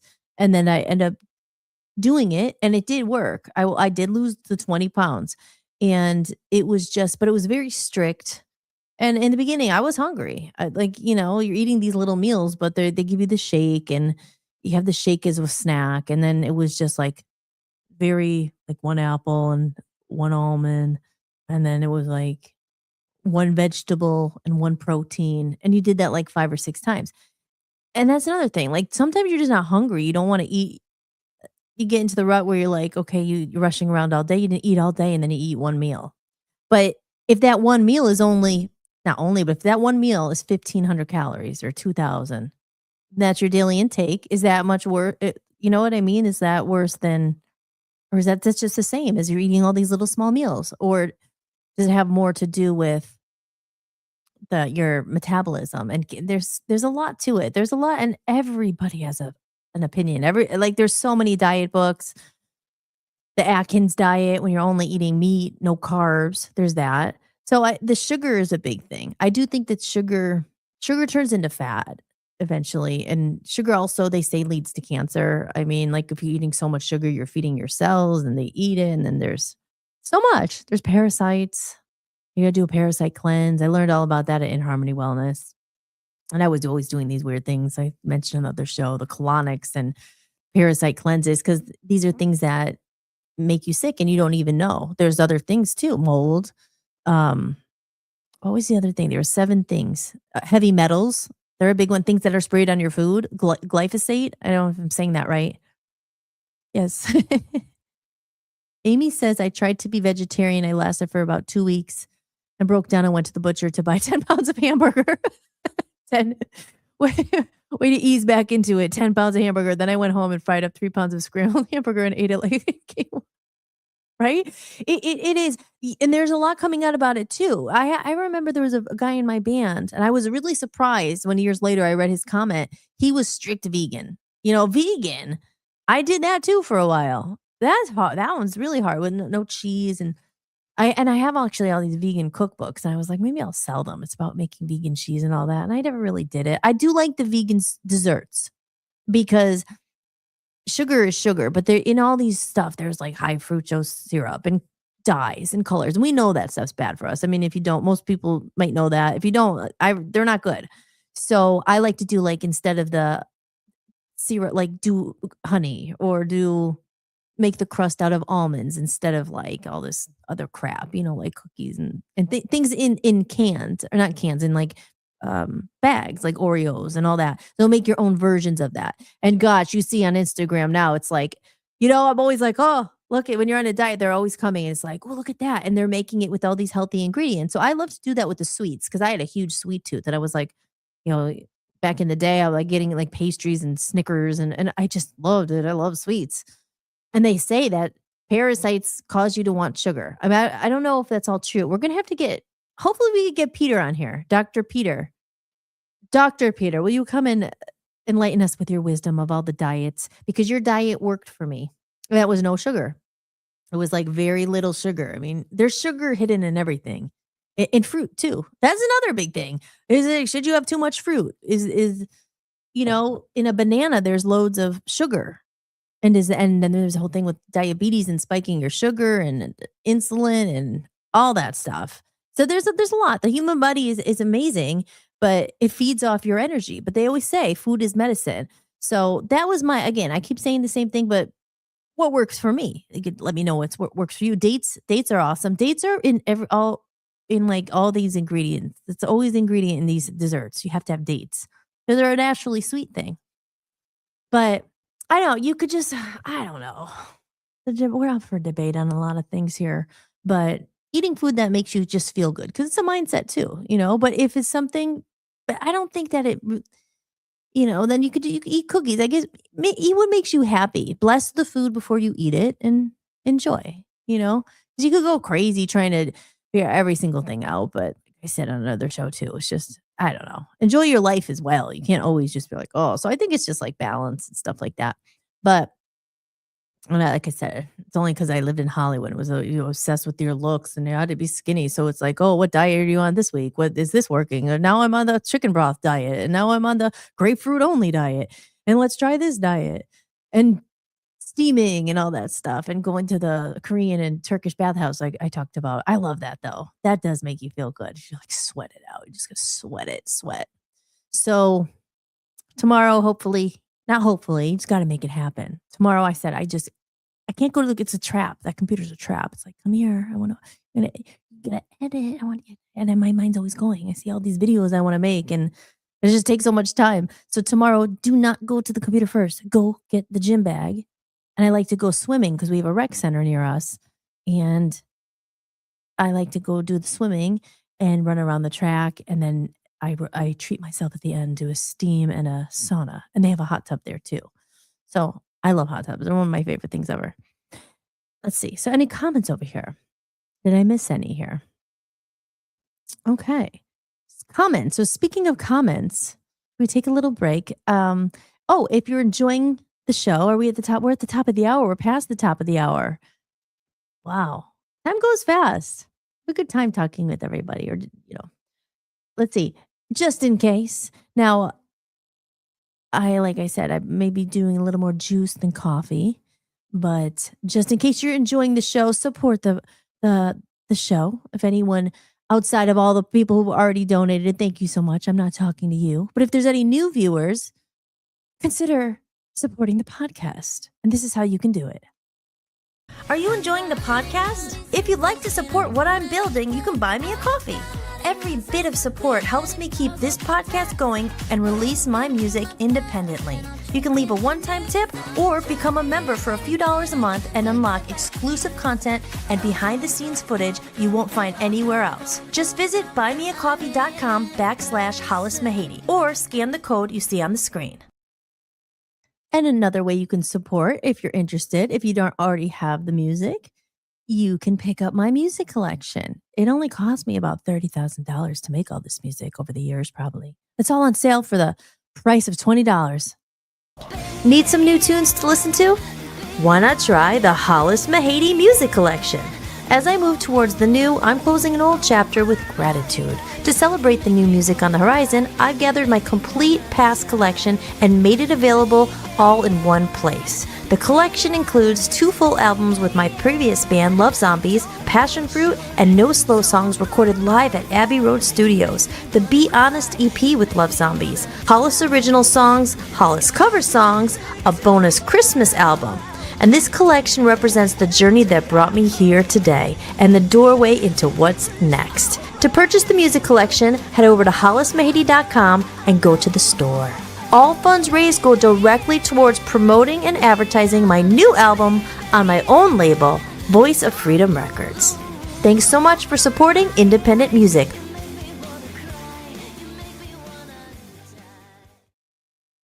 And what I was talking about earlier, in case you missed it, the first episode about the reconnection movement. And if you want to get a free PDF, it's completely free. Check out my website. Here, it should be actually here. Let me just for now. Dates are awesome. Aw, Aspen. I miss you. Aw, I miss you guys too. Hopefully, maybe we'll see you over the summer. I really hope so. Okay, let me hide this real quick. Here, there's my website. There it is. Okay, cool. Producer Tom, are you still busy? Please come back. Okay, so comments. I miss you guys. How's Aspen's hair doing? He looks so cute with this haircut. I was going to play something else, but now, the reconnection movement. Yes, if you are just popping in, if you're just scrolling by, stop the scroll. Stop scrolling. Stop scrolling for a minute. Trust me, you want to sign up for my mailing list. You get lots of free goodies, and I will actually send emails eventually. It's on my to-do list under the other list of videos to make, but it's up there. But head over to the website, hollismahady.com. It's right there. You can sign up for the email list. You could be reminded when a new podcast is happening or when my new single comes out, which will be eventually. That's why I didn't pick a date, because everything goes slower than you think. But it is coming, and our first step was the new photos. So if you'd like to check out the new photos, head over to www.hollismahady.com and grab a copy of the Reconnection Movement while you're at it. Here we go. Download your free copy of the Reconnection Movement today. Just head over to my website, www.hollismahady.com. Go to the podcast sections, scroll to the bottom of the page, and enter your email to get your free copy instantly. Now more than ever, it's important that we reconnect and support real human creators and real people. All right, there we go. So, shall we get into the comment of the day? Or, I'll be honest, I spent a large portion of the day, and I said I was making a video, I took all the little comments of the week from last week, and it was something it just kind of came out because I was starting going live, and as soon as you put yourself back out there, because you guys already know this, but it's been a while since I've been in front of the camera. Like I said, I'm not. This is a stage. I mean, I guess this is the form of a stage. You're in front of probably more people, exposed to more people than even at a show. It's been quite some time that I've been doing a podcast. I've never done a podcast, but a little bit. It's not my own podcast. So this is my stage now. And back in front of the stage, you're going to have your comments and your people with their 2 cents. We talked about it the other day, the peanut gallery. And people write their mean comments and people write nice comments. We do have a nice comment today, but I decided to put a little compilation together of the comments I got from the week. So that was what I was doing today. So maybe I'll play that in case you missed some of the other episodes, and you probably didn't see all of them. They're pretty long. I've realized I could really talk. As I said, I got the smiriglio in me. If anyone knows Dan, he could talk. So here we go. We'll play the comment. Maybe I'll just do the little compilation. This was all from the comments from this week. And like I said, it just I just started talking about one online because it upset me. And then Dan's like, well, it's talk therapy. Go talk about it. Like, oh, I have a microphone now. So I'll address it in real time like he does. I've learned a lot from Dan as well. And before we hop into that, back in the chat room real quick, Amy says, he has a mohawk with a cross shaved on both sides of his head. That's so cool. I love that. You gotta send me a picture. Maybe I could put it up here. Oh, I love that's awesome. So maybe I could try that. I never had a mohawk. I told you that in England they called a mohawk something else. What did I say it was called? I forget. A fringe? No. In the UK they would call this part your bangs. We say bangs, they say fringe. And that's like another trick that, if you have wrinkles on your head and it's like an anti-aging thing. Supposed to like put them so they don't see the wrinkles. Oh, Mohegan. That's what it was. I was like, what's a Mohegan? And they said it was another name for a mohawk because my bass player had a Mohegan. And the bass player and the guitar player got in a fight one night and he only had a little bit of hair left. He just had I don't know if he was losing his hair or whatever, but he had shaved and he just had that one, piece. And I guess I wasn't there because they got in a fight and he pulled out his Mohegan and I don't think he has one anymore. That happened. Real story. Okay, so let's go back to the media assets here. Producer Hollis. Oh, you're doing a good job. Thank you. Thank you. It's not easy producing our show now. Now my fringe is all messed up here. Hold on, guys. I'll adjust it at the break. But here, we'll watch the comments and then we'll go into the comment of the day. And it is actually another nice comment today. I want to highlight the nice comments. And I've been getting a few more lately now, so that's nice. But that's what we're going to do. So here, I'll play this and I'll stop mumbling. I'm rambling now. I'm so sorry. Here we go. I'm going to add this to the stage. Here we go. Let's see if this works. You get flooded with the hate comments. Okay, hold on 1 second. It's there, but I don't see it. Here, hold on. I don't know if you heard it. It should be there. Let me try it again. Last night on one of my videos I had posted. Her name is Donnie. I don't know why you don't see it. It wasn't really hateful. So here it is. The comment just said, get a normal job. But Donnie is the face of a lot of people I've met over the years. When someone says get a normal job, it means quit your dream. You suck. Saying that to somebody who does creative work, get a normal job. Have you ever listened to music before, Donnie? Like there's people out there who've made that music. Yeah, maybe it's just the famous people you have, like that you got, like their albums, the Billy Joels, this, that. But all those people, they got lucky or they had talent, but they got a break and they were good and now you have their music. But they all started just like someone like me or for like other people. There's a person that's sacrificing so they can give you something.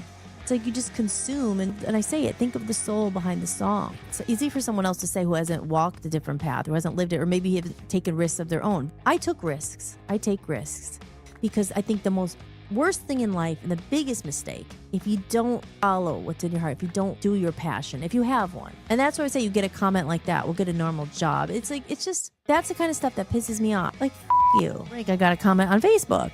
So let's address it in real time, shall we? After I put a clip on, because the video was very long and I had to put a clip on there. because again, no one's going to watch our video, let alone a 2.5-hour podcast. So we're forced to put clips up because, the attention spans and things like that. Other people don't have time and they don't really get it. And you have to kind of watch it all in context for it to make sense. But this is an example of the kind of comment you get. This Joseph says, you act as if it's all hopelessly lost, and it's not. Only time we lose everything is when people stop fighting for what's righteous. And I said, this is just a clip of the full video. I don't think it's hopeless, and I don't, which is why I'm doing this. Where are you, Joseph? You want to join the party here? Because you're more than welcome. If you have strong feelings about it, join. Anyway, I put clips out because that's what we have to do. I put the full episode on YouTube, so the full episodes there, the full reconnection videos there, which I suggest you go and watch, not just Joseph, and I said if you have the attention spans. Sadly, people don't. But this was a comment I woke up to. Facebook, it wasn't exactly flooded with support and comments, but I did get one comment, so let's analyze it. And this message is from Andy, and he says, I tried watching the first episode the other day. Obviously, you're trying to make it pay, but I found the screen to be way too busy, bright, and distracting. Personally, I'd rather a little less going on and just a video of you chatting to encourage me to watch more. All the extras could be added at various points throughout or even highlighted and mentioned during the vid. All the best with it, though. Is that a mean comment? No, I guess it's not really mean. Or my first thought was, screw you. What I should do is probably let me take everything off. Then you could log in and you can make all new graphics. You can take everything off so you're happy. Because that's the thing. You're not going to be able to please everyone. You find yourself, oh, I better change myself so this person likes me, or change myself so they'll tune in. If you're going to be changing yourself all to try to accommodate other people, you can't please everyone. Then don't watch. So you got to please yourself. Because I heard that song in my head. You can't please everyone, so you got to please yourself. And I'm not mad, but it's one of those things where it's unsolicited advice. Peanut gallery refers to a group of spectators or critics who offer unsolicited, often trivial or critical advice or commentary. If someone were to say, I have a suggestion, maybe I could help you with that. See, people love to offer their criticism. They know what we should be doing, what we should be saying. They know how they would do it, but most of the time they're not doing it. But they give no solution. They never say, hey, your microphone, it sounds like crap. It's never followed by, hey, I have an extra microphone. I'm happy to send it to you. Maybe you could try that. Thank you. That's really nice. That's supportive. Okay. A little bit of encouragement goes a long way. You see someone trying, you don't go out of your way to say, well, maybe I'll watch. I don't know what you're doing. It's like, oh, maybe you should get a real job. It's like, it's really about the delivery and how you talk to someone. And you talk to someone who's trying and say, you know what?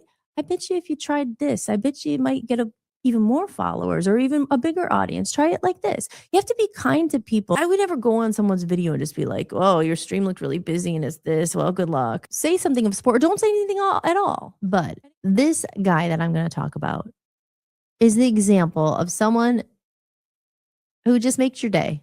Okay, so this was from Carrie's yoga journey. And Carrie says, heart, fire flame, LFG, here for this. LFG, here for this. Right? You're like, what does that comment? What does that mean? I had to ask him. I was like, what does LFG mean? And it means let's freaking go. And you could insert a curse word there, but I will not do that because I am being PG and I don't think I cursed at all. Did I? Curse count? No.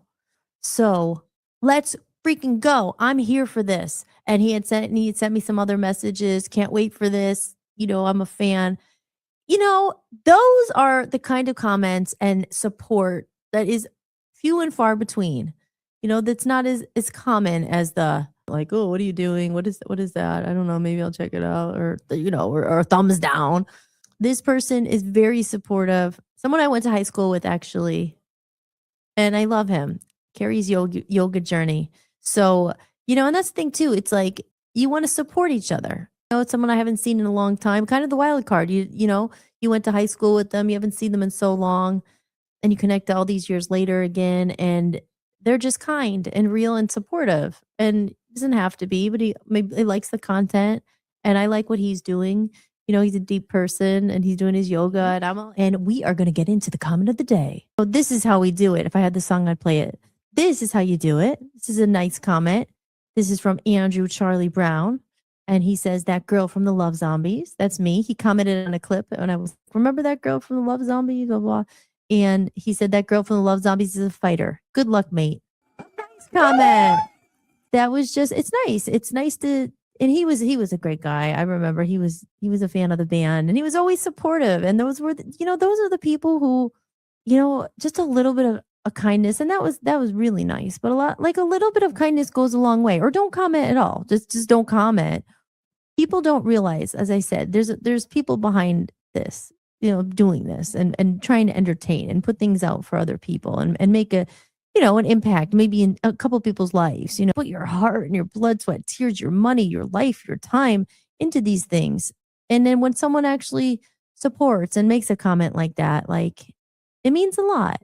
And I am a fighter, and just like this, and you're watching in real time. I'm fighting to make these damn streams work, and fighting when you're doing things yourself. It's just hard and it takes a while. But this is how you do it.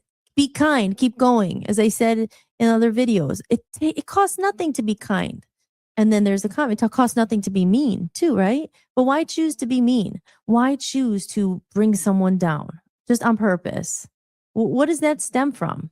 What did the trolls and all that stuff stem from? This is an example of what you do. You say something nice. And you think, of course, you want to hear a nice comment. Is it all just your ego? Oh, stroke my ego. Tell me how great I am. No, it's not that. But it's saying like, that meant a lot. You're a fighter. Someone sees it. Someone appreciates it. Yeah, you have to keep going, because a lot of your favorite artists, maybe a lot of a book you love, your favorite art author, they could have just thrown in the towel. Like, enough of these comments, sometimes you're just like, screw it. How many times is the damn streaming thing and the camera not going to work? And you're like, oh, forget it. And then so these kind of comments go a long way. Especially you're having a day like that and you're just like, oh, and someone says something like nice, like, oh, I really loved your podcast last night. It made me feel good. Or thanks for doing that. That's how I feel too. You're like, okay, yeah, you keep going and you get through it. So be kind. It doesn't hurt. It doesn't hurt to be kind. So again, thank you, Charlie, for that comment. The comment of the day. And here's a comment. And I said, this is how we do it. This is how you do it. If I had that song, or my producer, I'd say, can you play that song right now? Because this is how you do it. We have to tell the positive comments here. And I love this guy, Cherry R. Simpson. Yeah, brother. He's the kind of guy, like, so supportive. I've met him in the UK, a rock and roll cabaret. He gave me a t-shirt. I don't know if I could find it, but I had it forever. Such a nice guy. And just one of those people who he always comments. He always just a heart, a rainbow, bring on the rainbow, love, love, love. It takes time to do that. How many people do that in this day where there's so much? And again, it's not always people's fault. I don't comment on everybody's stuff. I certainly don't go out of my way to put anything mean. But again, you can't take it personally because no one comments, because people are busy. They probably don't even see your post half the time. Always goes out of their way to just leave a heart or a comment or a like, or they share it. But this guy in particular, he says here, Cherry R. Simpson says, rah. He always says, rah, rah, rah. Rah, Hollis, love, love, love, bring on the rainbow. And another one, you can't keep a good girl down. That was very nice. Thank you. I appreciate that. Because he knew me in Love Zombies, and that's where we met. We met in the UK. He just got it. He gets it. He's a creative himself. I believe he's a singer in a band. I don't know if he's still doing that. I think so. But God, we got to get him on the show sometime. Maybe he'll come on and do a little interview. That would be a great time. Holli-tics, weeknights live at 7 p.m. Eastern Time across all your favorite social media platforms and on Voice of the People USA Radio and Television Network. Drop a comment because your word just might appear on our comment of the day. And hey, next time you think about trolling, maybe think twice and be kind. Or don't. We'll have plenty of fun making fun of you. See you there.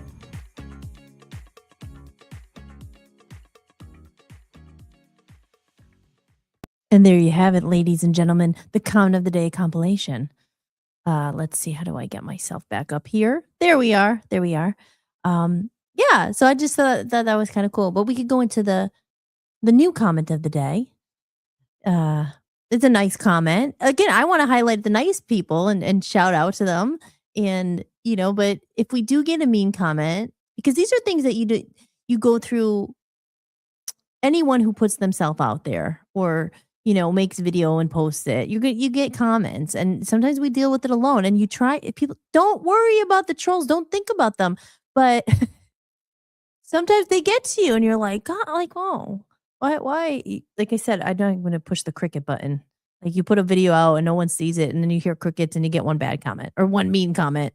Sorry, guys, I gotta fix my hair. I gotta do it the opposite way. Um, sorry. Hello. So we talk about we talk therapy. That's what Dan addresses his mean comments on the show sometimes, and he, like we talked about, Dan has different style than me. I'm finding my way in my style, but we talk about the mean comments, and I haven't gotten sorry, I haven't gotten as many mean ones. I'm getting some nice ones. Maybe people, I didn't even put this clip out. Maybe people will be fearful. We'll call them out. The Donnies. Donnie was an example. And the Andes. Don't give criticism if you're not going to offer solution.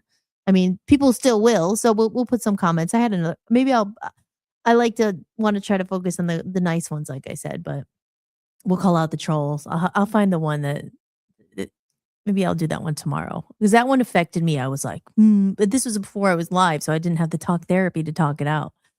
But I'll do the comment of the day, the nice comment, the new comment, and then I'll go back to the chat room because I got some cooking advice here from Joe. He's cracking out the crock pot. We know a thing or two about crock pots here. I have a mini crock pot. My mom got it for me, but Dan's the cook, so he cooks all the stuff. Aw, you're very welcome, Jim. Thank you to you too. I hope that we can meet in person. We haven't seen each other in 20 years. Yeah, thank you. You're doing, it's just like people have no idea you really are doing your best, and they like, oh, you suck. And it's just, you don't really, but it's just like, you want to tell them that, like, oh, well, I'm doing it to justify. It's like, well, no, we don't need to justify. But let's look at the nice comment here. So this is I got to play the little video here. Hold on. We're professionals here. Oh, producer, play it. Day. All right, let's see what we got here. And I do a little color to it. Here we go. Add that to the stage. Oh, come on. It doesn't always go. There it is. This is how we do it. And I put the green in the little clover there because Shay, he's Irish. I always associate him with Irish. This is Dan Shay, and he put a very lovely comment there. You always had the dream vision of making it, and you did. Congratulations. Well, I'm still working on it, but a supportive word. And I knew Dan way back when from high school, and he's a great guy, good guy, very good guy, and just a positive comment. And I commented back, and he said he's doing great, and I'm glad you're doing great. He has 2 beautiful kids, and I haven't seen him in a long time, but like I said, it's just, you want to call out the people who are nice and just say thank you. It means a lot. It means a lot when you say a kind word, and I really do appreciate it. So thank you. Let's give an applause to Danny Shay out there, because maybe he's watching this. If you're watching this, the leprechaun, Dan he's Irish, and we had a lot of great times in high school together. So I'll give him an applause. Thank you, Danny Shay, for popping back up in my life here and popping a nice comment like that. Everybody, let's give him a round of applause.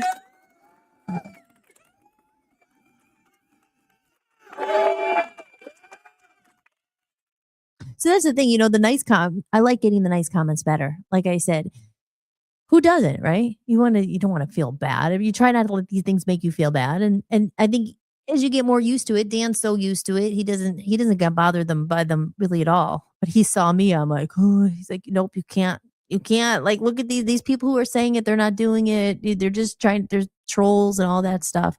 So, but I guess the mean comments are more open for discussion, because when you have a nice one, you just say thank you so much, and you clap. But I guess the mean ones really spark more of a conversation. So we'll put some mean ones in there, but we won't get affected by it. Okay, we won't get affected by it. So let's go back up here, because Joe was talking about its crock pots.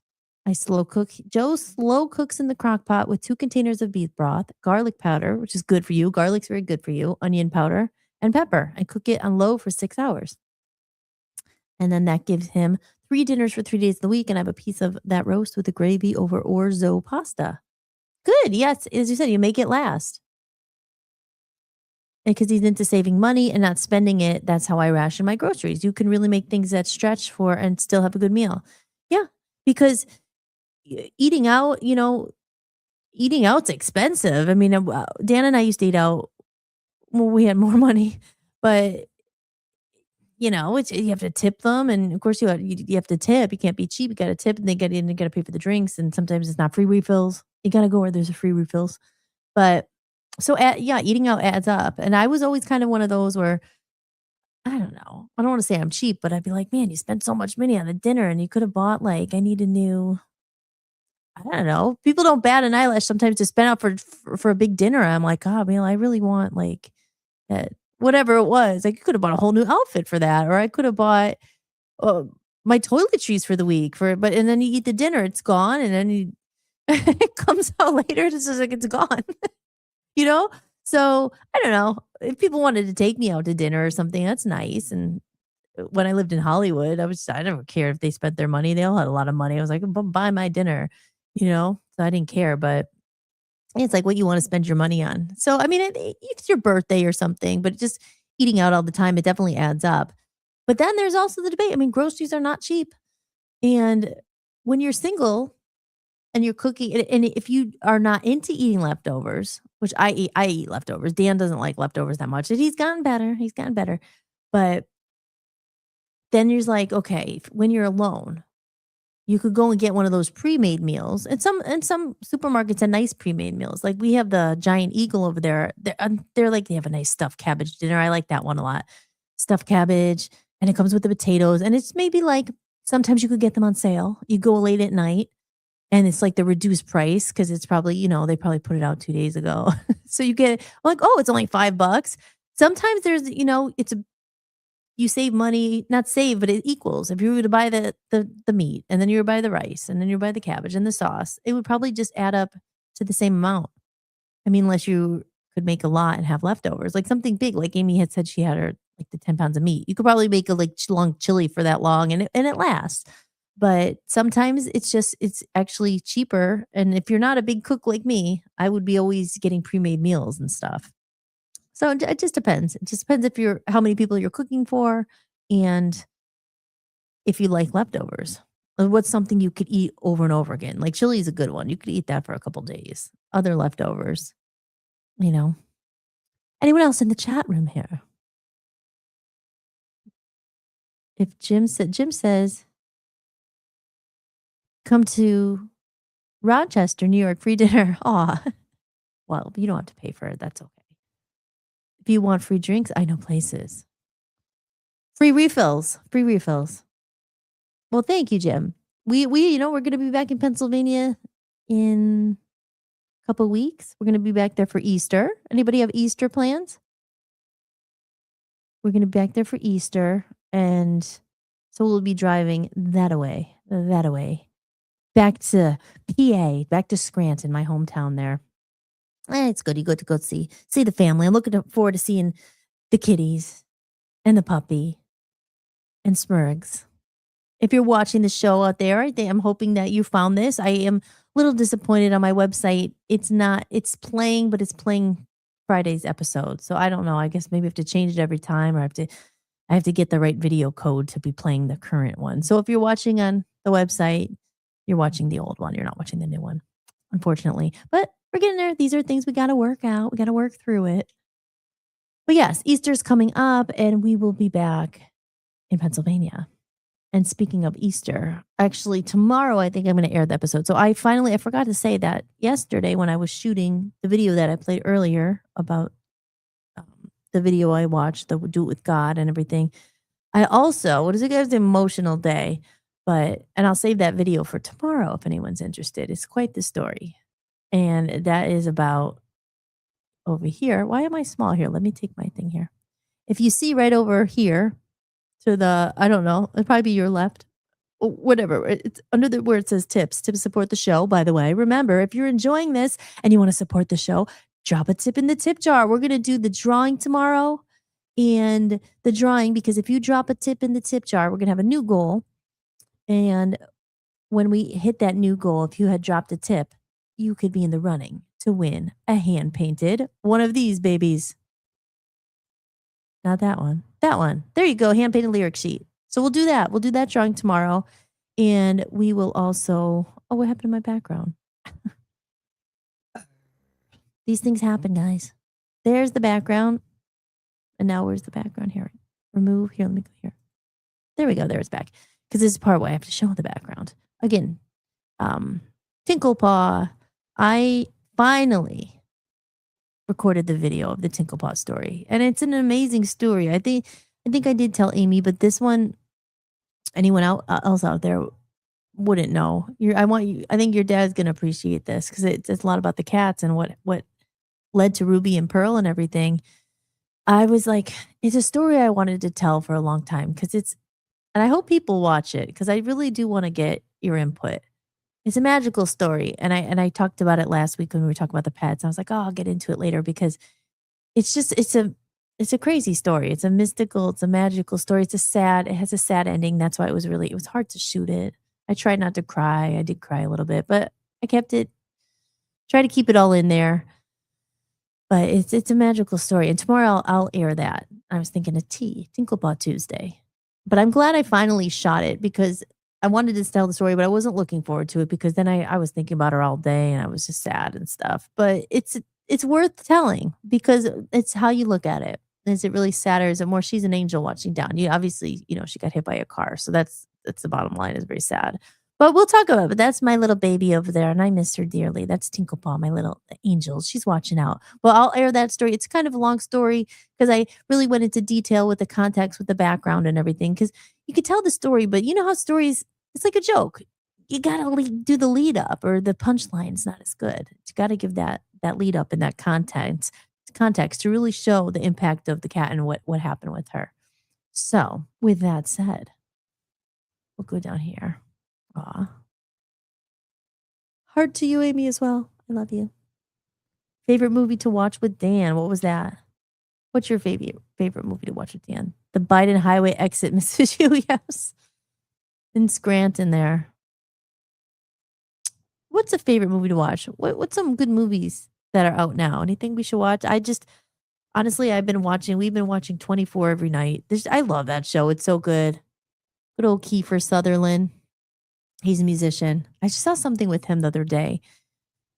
Because, once you search for it, now it keeps coming up all the time. But he's like, he doesn't have a phone. He has no email. I'm like, gosh. What I was talking about today about disconnecting. It's like that must be nice. You can throw away your phone and your cell phones and your email. He doesn't even have email. I was like, I want to message him, tell him I'm a big fan. And he's a musician, which I didn't know. He does country music. I was like, oh, maybe I could open for Kiefer Sutherland when I get back out there. Just soon, very soon.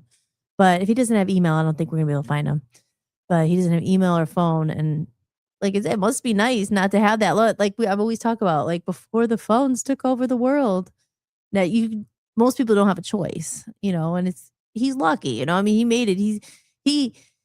He has a lot of money, I'm sure, so he doesn't have to be a slave to the email. He doesn't have to be a slave to the technology. But most of us, you're trying to make a living. People are trying to make a living online. How do I make money? Or, oh, try this. And you're on TikTok. I'll sell something on Amazon. I'll use a promo code, an affiliate link. Maybe someone will buy something. You have to be online. It's not like we choose to be this. It's just so overwhelming. There's so much. So, Sound of Freedom. Oh, I saw that. Yeah, that's a good movie. We met the guy actually not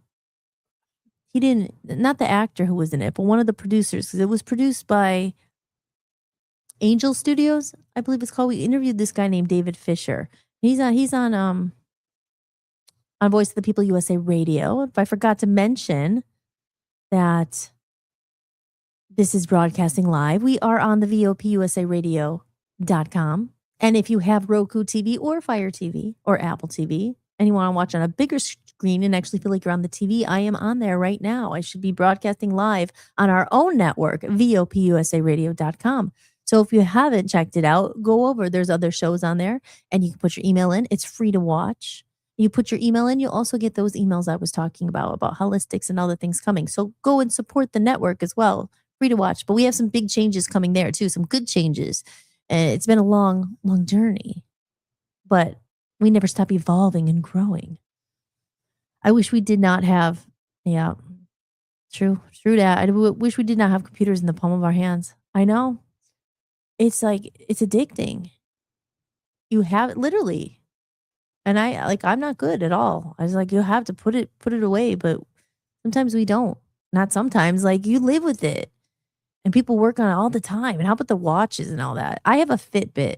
And I didn't want to have the notifications on my arm. Oh, you just got an email. Oh, I'm like, oh, I wanted the Fitbit because the Fitbit takes, your steps. So, okay, how much did I walk today? So you're trying to be conscious. Oh, okay, better get my steps in for the day. That's all fine.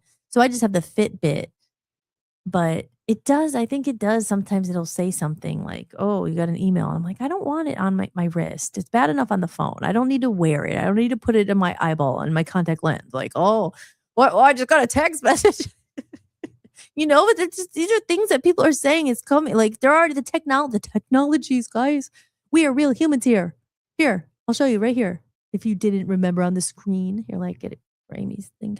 There it is. The reconnections, real humans only. We're here about, the AI is taking over the world. Go back to episode 1 and 2. I'm very passionate about it because it is up to us. We have to remind people what it's like to be humans. And everyone in here I know on this chat room. And you're all real humans. And I love you guys. I love you all. And I thank you again for being in here. Dan is a great cook. He makes an amazing Italian lot. Dan is a great cook.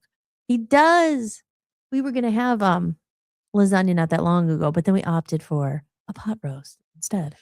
And then he made these wonderful, beautiful mashed potatoes. They were so good. And then he forgot. He left them out in the microwave. He didn't put them in the refrigerator. And we couldn't have the leftovers mashed potatoes because they were all funky. But they were really good. He made really good mashed potatoes. I miss both of you so much. Thankful to have met you. Aw, I miss you too, Aaron. But look, I know it's not the same, but at least we could see each other a little more now that we're up. And it's not that hard to get you guys on the screen if you ever want to come in. But we have another show up our sleeves.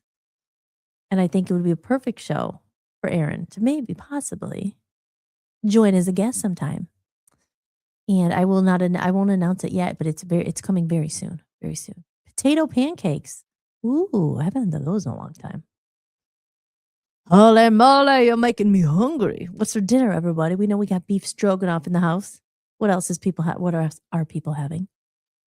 Potato pancakes. They're good. Do you ever have them with the sour cream on top or the applesauce? I used to work in a deli in where was that? I only worked in one deli. It was in I'm so sorry, it was in LA. It was called Greenblatt's, and it was a Jewish deli. So they had all the Jewish delicatessens. Like potato pancakes was a big one, but they had these really big ones. They were huge.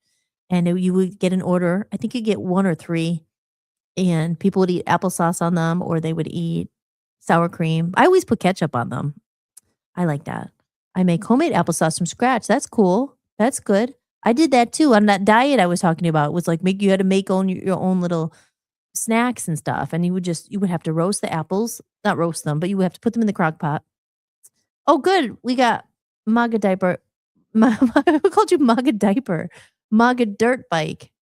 I'd be happy if you're in your show, Hollis. Sometimes I'll leave the bike out of it. I promise. Well, I like the bike. That's all right. If you could get the bike on here too, that would be awesome. It's easy to get you guys to pop on. I say that, but maybe that'll be when Tom, the producer, is. I'm like, Tom, I have a guest.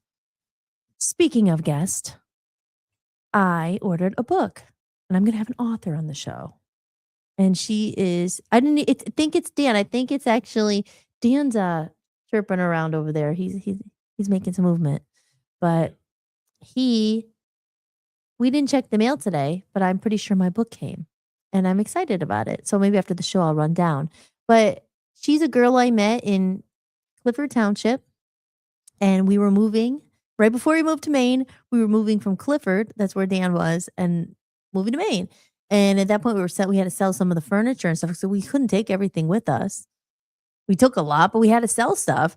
And she had come over to buy something. We had put it on Marketplace or Offer Up or whatever. And she came over to buy it, and we ended up chatting. It was one of those like, oh, why'd I have to meet you when I'm leaving? But she was so cool, and we connected, and we kept each other's numbers and stuff, and I added her on Facebook, and lose connection over. I was gone for like in Maine for a year and a half, but here and there we would talk. I'm like, "How you doing?" She's sweet. But she was very awakened and smart and deep, and she has a book about.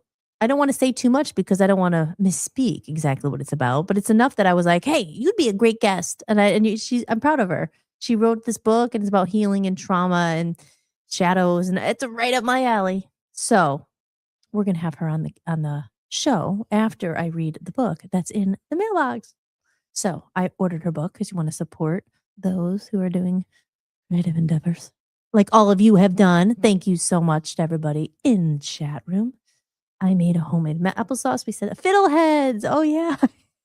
I never had that before I went to Maine. Never had them. They're good. I like those. I don't think Dan liked it that much, but Dan doesn't like that many vegetables. They were really good with the butter on them, and he made them on the grill. Never had those before until I went to Maine. Is that just a Maine thing? Or are they called fiddleheads? Are they another name for it somewhere else? Jim Tim says, steak, potatoes, veggies, homemade biscuits with honey, cinnamon, butter. Wow, you're making me hungry. Honey, cinnamon, butter. That sounds good. That's what you're having tonight? Well, look at you go. Very good. Honey, cinnamon, butter. They have that at like, how is it? Roadhouse, Texas Roadhouse? And let's not forget about the onion blossom. That thing alone has like 10,000 calories, but hey, you got to go to Texas Roadhouse. You got to get the onion blossom. And the zesty sauce is to die for. Okay. It's kind of like Burger King. They have the zesty sauce. I don't eat Burger King too much, but I would used to eat the Impossible Whoppers. Oh my God. Remember, I said I was doing vegetarian. I did taste kind of the same, but it always made my stomach like, no, not good. I'll leave out the gory details, guys. Sometimes that vegetarian food, you gotta be careful. I think you know where I'm going at with that one. But we'll keep it not too gory details of our bodily functions. Okay. Honey cinnamon butter. Honey cinnamon butter. Sounds amazing. I'm sure Amy knows how to make that. MAGA dirt biker. Why I want to keep calling MAGA diaper? MAGA dirt biker. I'll just call him Joe. Joe says I have a variety of brands. I have 15 bikes in my collection, from Harley to Indian to Yamaha to Honda to Suzuki to Kawasaki. Wow. So you have them all where you're living, obviously, up in your acres there. Do you drive them around the acre? Or some of them just like collectible where you don't ride them as much? You just have the certain ones. That's really cool. I've never been on a motorcycle.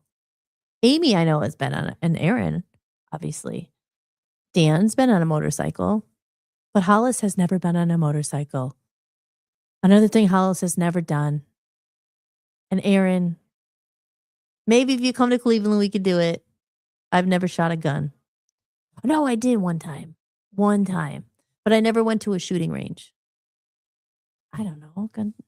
You got to know how to protect yourself, but I actually think I shot one time. But let's see.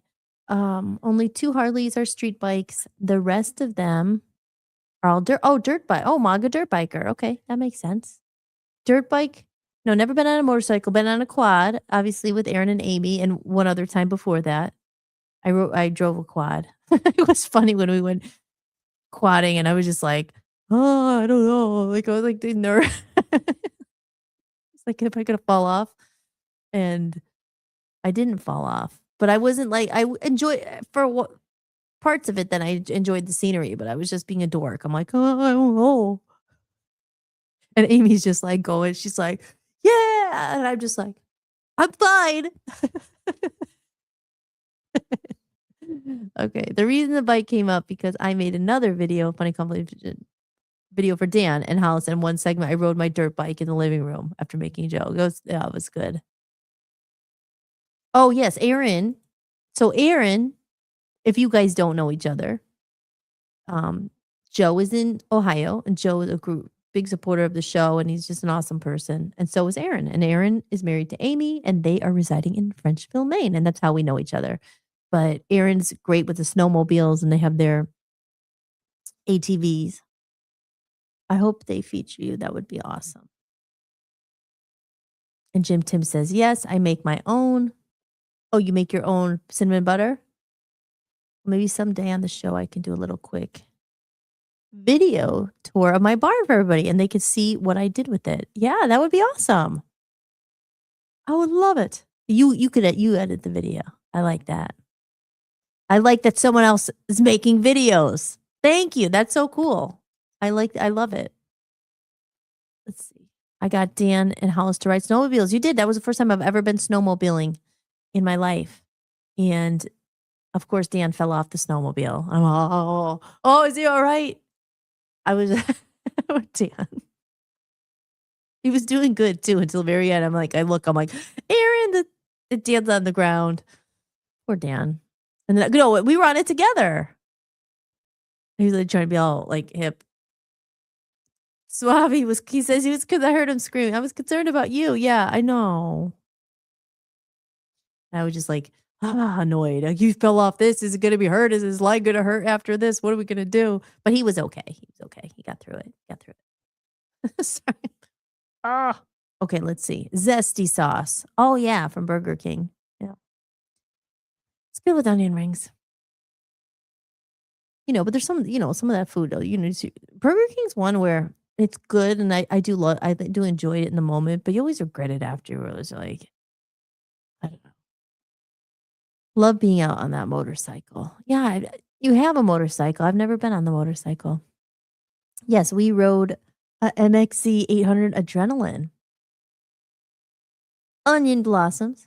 Very cool. Glad to hear that Dan and Hollis got into off the roads. I'm sure they'll love this place when they come down on a visit. Definitely. And it's so cool that you're in Ohio. I love it.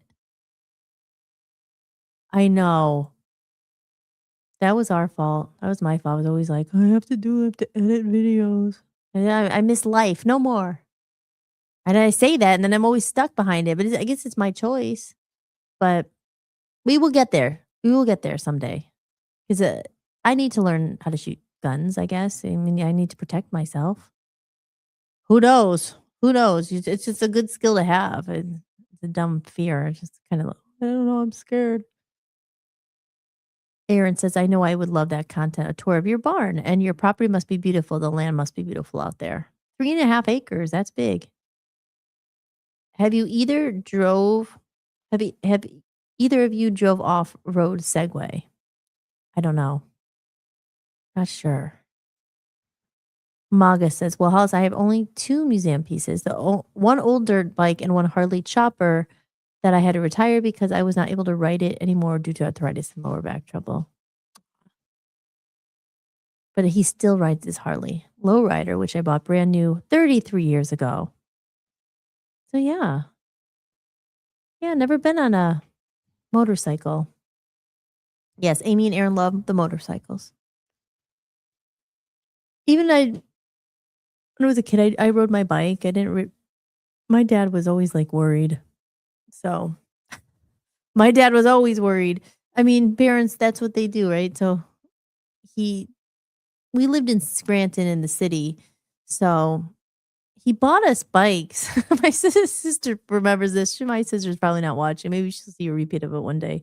They tell the stories. But he got us both new but nice bikes. And then he saw my sister one day. She remembered this. I could picture her bike. It was almost like a Pee Wee Herman bike, but it was aqua. It was aqua and green and blue. And my sister, he saw her one day riding down the street on the bike, and she didn't have a helmet on, and he freaked out. And then he didn't want us to ride the bikes anymore, so he brought them up to my grandma's house, who lived in Clark Summit, and there was a big track around the school, so he would let us ride our bikes there. He got freaked out. He was scared we were going to get hit, and I don't know. So I didn't really ride a bike too much. I know how to ride a bike, but that's the story with my dad. God bless you. I love you, Dad. But yeah, so let's see what's going on here. We got some comments. I'm glad we were talking about the bikes. Jim Tim, have you had an off-road Segway? I've not seen any in person. Is it difficult to learn or ride? So now we are at 9:00 already. Wow, time flies when you're having fun. We're just shooting the beep. Am I doing so good on my cursing? I didn't even say the S word. I did say it in my video for the comment of the day, but I beeped it out. Because sometimes you just have to say it. But let's go over here. We'll do a little break here. And then I don't know, we'll keep going. Like I said, it's my show. I can stop when I want to or keep going. I'm having a lot of fun. And again, for anyone who might just stumble across this and who doesn't know who I am Hollis Mahady. I am the host of Holli-tics here. And I'm wearing my glasses tonight. And maybe I'll just take them off for a minute.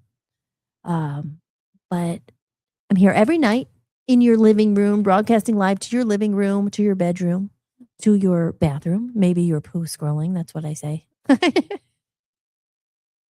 Stop the scroll.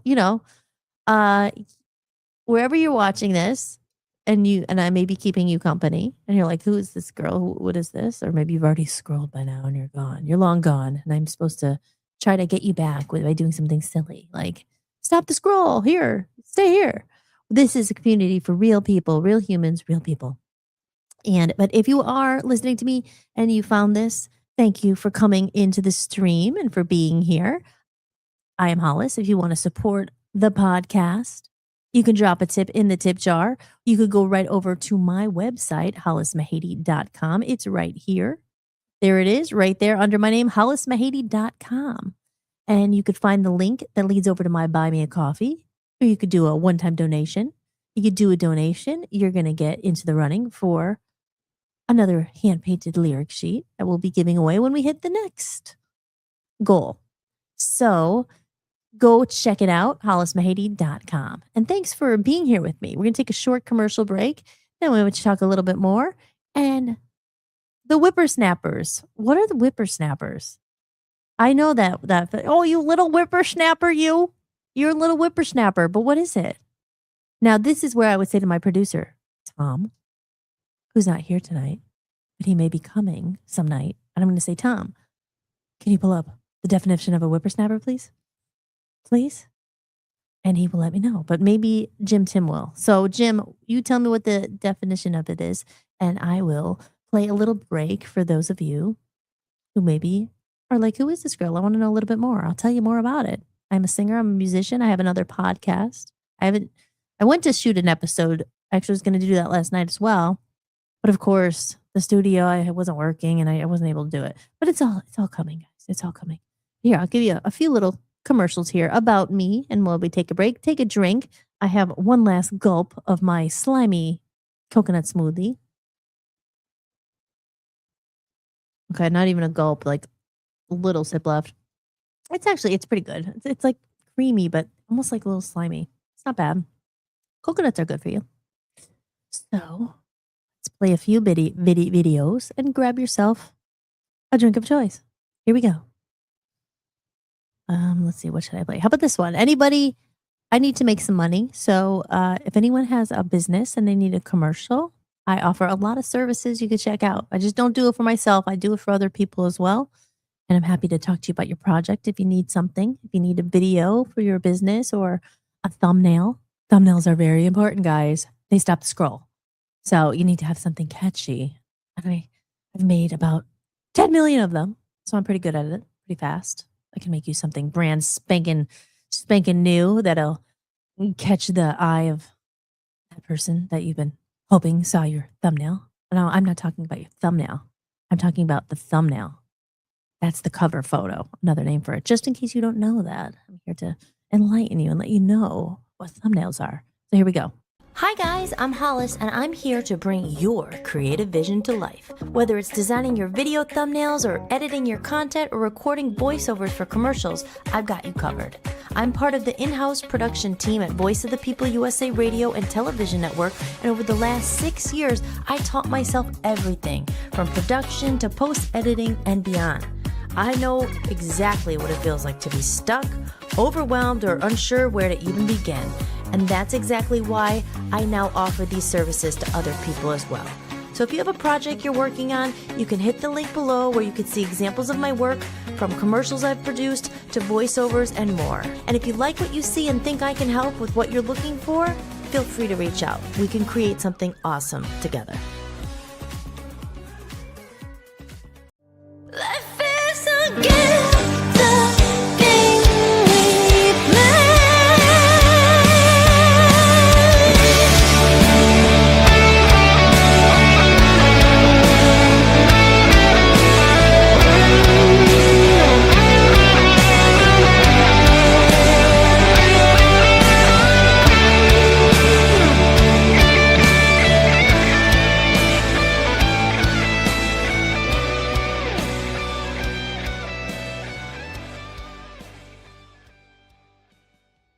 music channel on Voice of the People USA Radio and Television Network. This channel exists to spark a revolution, to shine a light on the undiscovered talent and hidden gems of a new era in music. Built on a foundation of truth, freedom, and fearless exploration, our network gives a voice to artists without compromise, manipulation, or censorship. This is the home of Voice of Freedom Records, where we protect and nurture the hearts, dreams, and visions of our artists with unwavering integrity. Born out of a deep need for something real, we are the alternative. A platform where true musicians and creators are celebrated without strings, without gimmicks, and without selling out. In a world oversaturated with noise, manufactured fame, and artificial voices, we choose quality over quantity. We stand for the real. Real music, real stories, real souls. Not robots, not algorithms, not empty trends. Here, music is sacred. Here, every true voice matters. And here, freedom sings.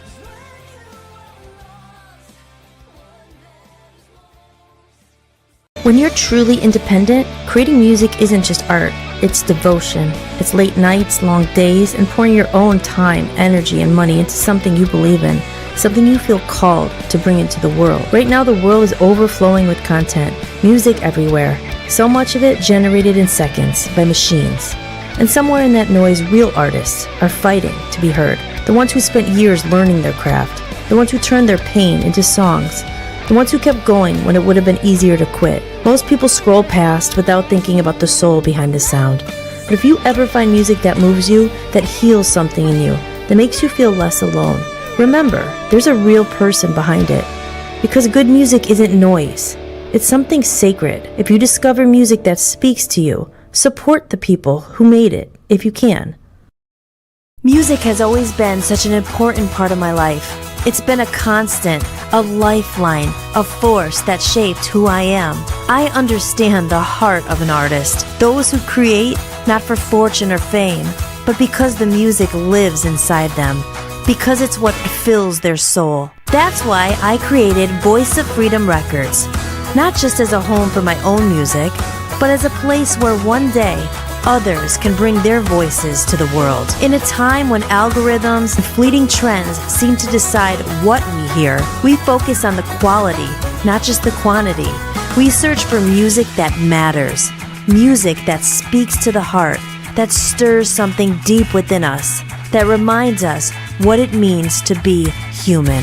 Because at Voice of Freedom Records, it's not just about making noise, it's about making music that moves souls.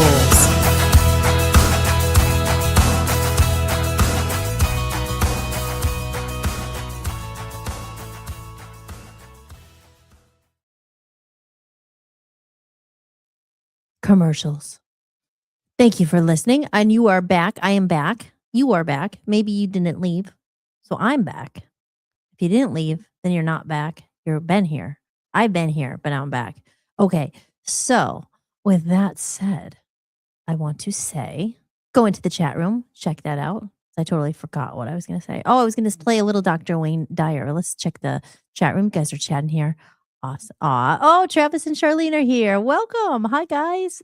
Thank you for popping in. Good to see you. Okay.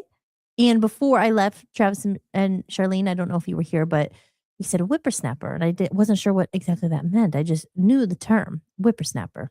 So Tim, my producer over here for tonight, getting the definitions, he says, whippersnapper is an informal, often old-fashioned term for a young, inexperienced person who acts overly confident, impudent, and presumptuous, usually uttered by an older person. It implies the youth. Oh, you young little whippersnapper there. I've heard that before. I think someone probably called me a whippersnapper. Well, there you go. We're learning here. We're learning and we're growing together here on Holli-tics. Now you can add that to your vocabulary if you want to call someone younger than you a whippersnapper, if they are impudent, confident, or presumptuous. Good job. Synonyms. I got that cinnamon butter in my head. Synonyms and related terms: upstarting, stripling, scamp, pipsqueak, brat, smart, aleck. Pipsqueak. That's a cute little name. Pipsqueak. Who said that? That'd be like a little pet name. Come here, Pipsqueak. The term originated in the 17th century, like stemming from whip snapper, referring to someone who snaps whips, implying a noisy, unimportant person. Very interesting. Q-tip or Q-drop, etc. Very cool. Excuse me. Thank you for that. Thank you for that, Jim Tim. Appreciate that. What was I going to say? Oh, I was going to say, hey, if you've been here tuning in, you've probably seen this video before. For the new people out there, I always like to introduce people to things that I like, and maybe you would like him too. This is Dr. Wayne Dyer, and I love him. So we'll play that. Here we go. Next principle I call don't die with your music still in you. And who better to quote than Thoreau right here in Concord when he talked about some of us hear a different drummer and we must march to the music that we hear. But all of you, everybody watching, everybody here in this beautiful parish, all of you have some music playing. And all of you have a heroic mission. There's no accidents in this universe. We all show up here with a purpose. There's an intelligence that is a part of everything and everyone, and all of us are connected to it. And too many of us are afraid to listen to that music and march to it. You out there, I know you have a book you wanted to write. I know there's a composition you wanted to compose. I know there's a song you want to sing someplace. Maybe you want to raise horses out in Montana. Or maybe you want to open up an ice cream shop on Cape Cod. Who knows what it may be. Maybe you just want to travel and see the world.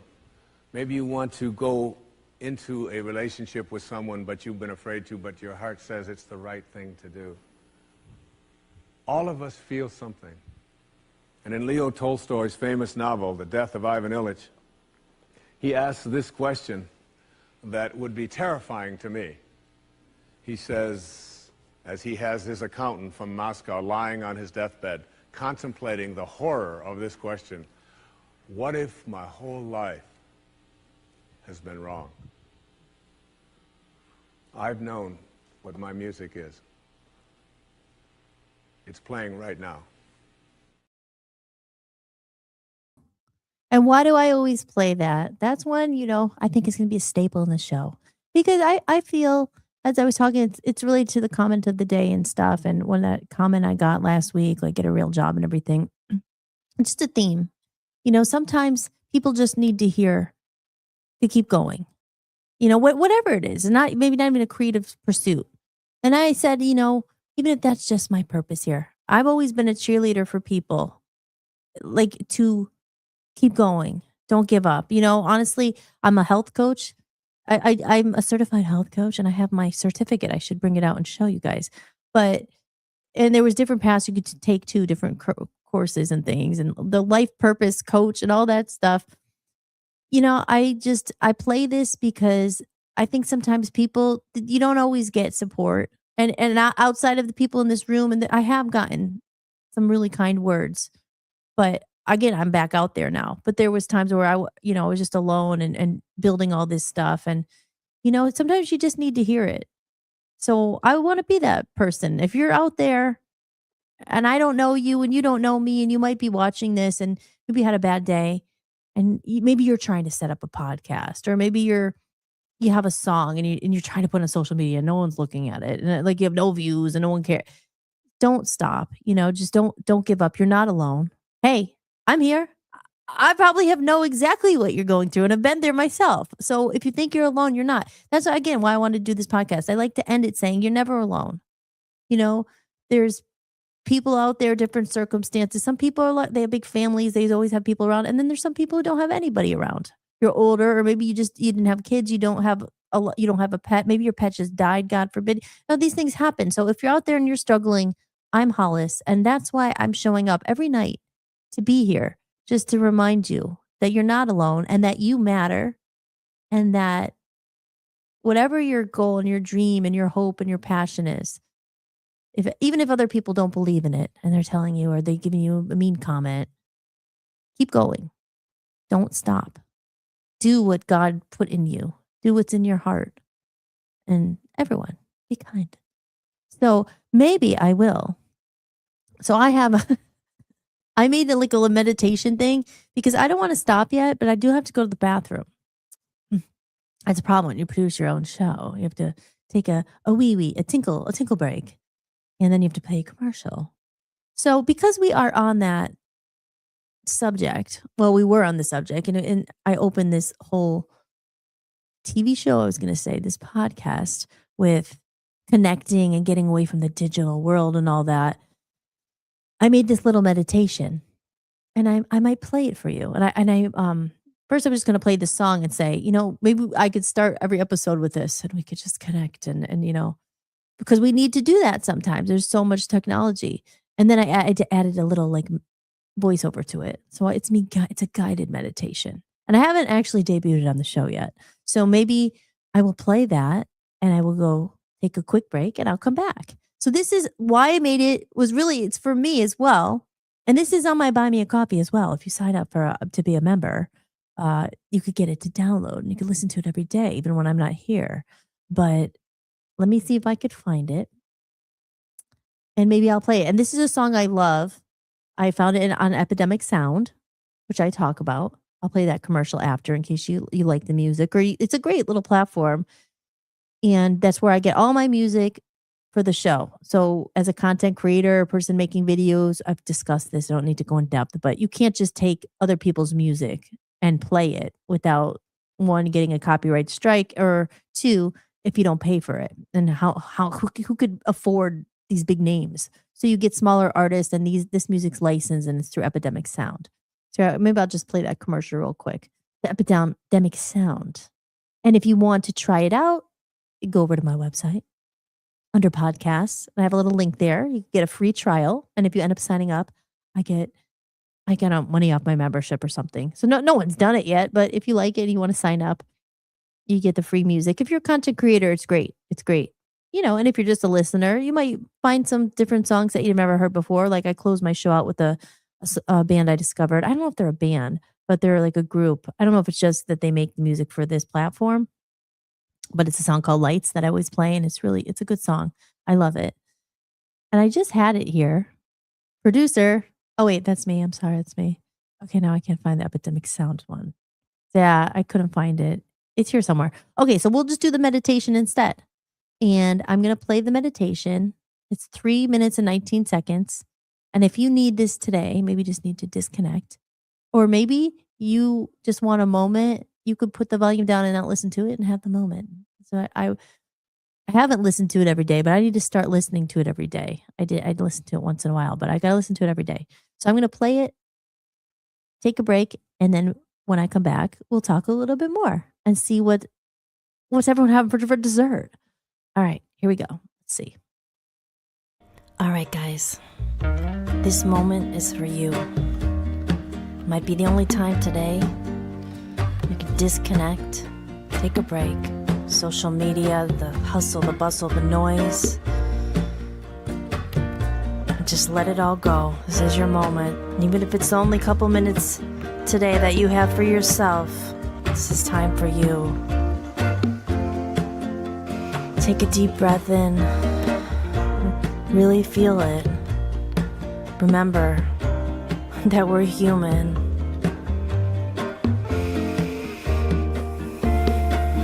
So our hearts have been so loyal to us every minute, every second of every day. As long as we've been alive, our hearts beat. The air in our lungs keep us alive. Every day is a gift. There's always something to be grateful for. Do whatever makes you feel happy. Time. Maybe it's a place. Maybe you're on a beach. Maybe you're thinking of that childhood memory, that vacation home you used to go to. Whatever it may be. Something that makes you feel love, makes you feel happy. Maybe you're swimming with friends. Think about that person you love. Maybe they're no longer with us. Maybe they passed. doesn't have to make you sad. It's here, we're celebrating them. Think of their memory, think of a good time with them. This is the time to celebrate their love, their impact, you're grateful for. It's okay. They're always with us. Maybe you thought of an old friend you haven't called in a while.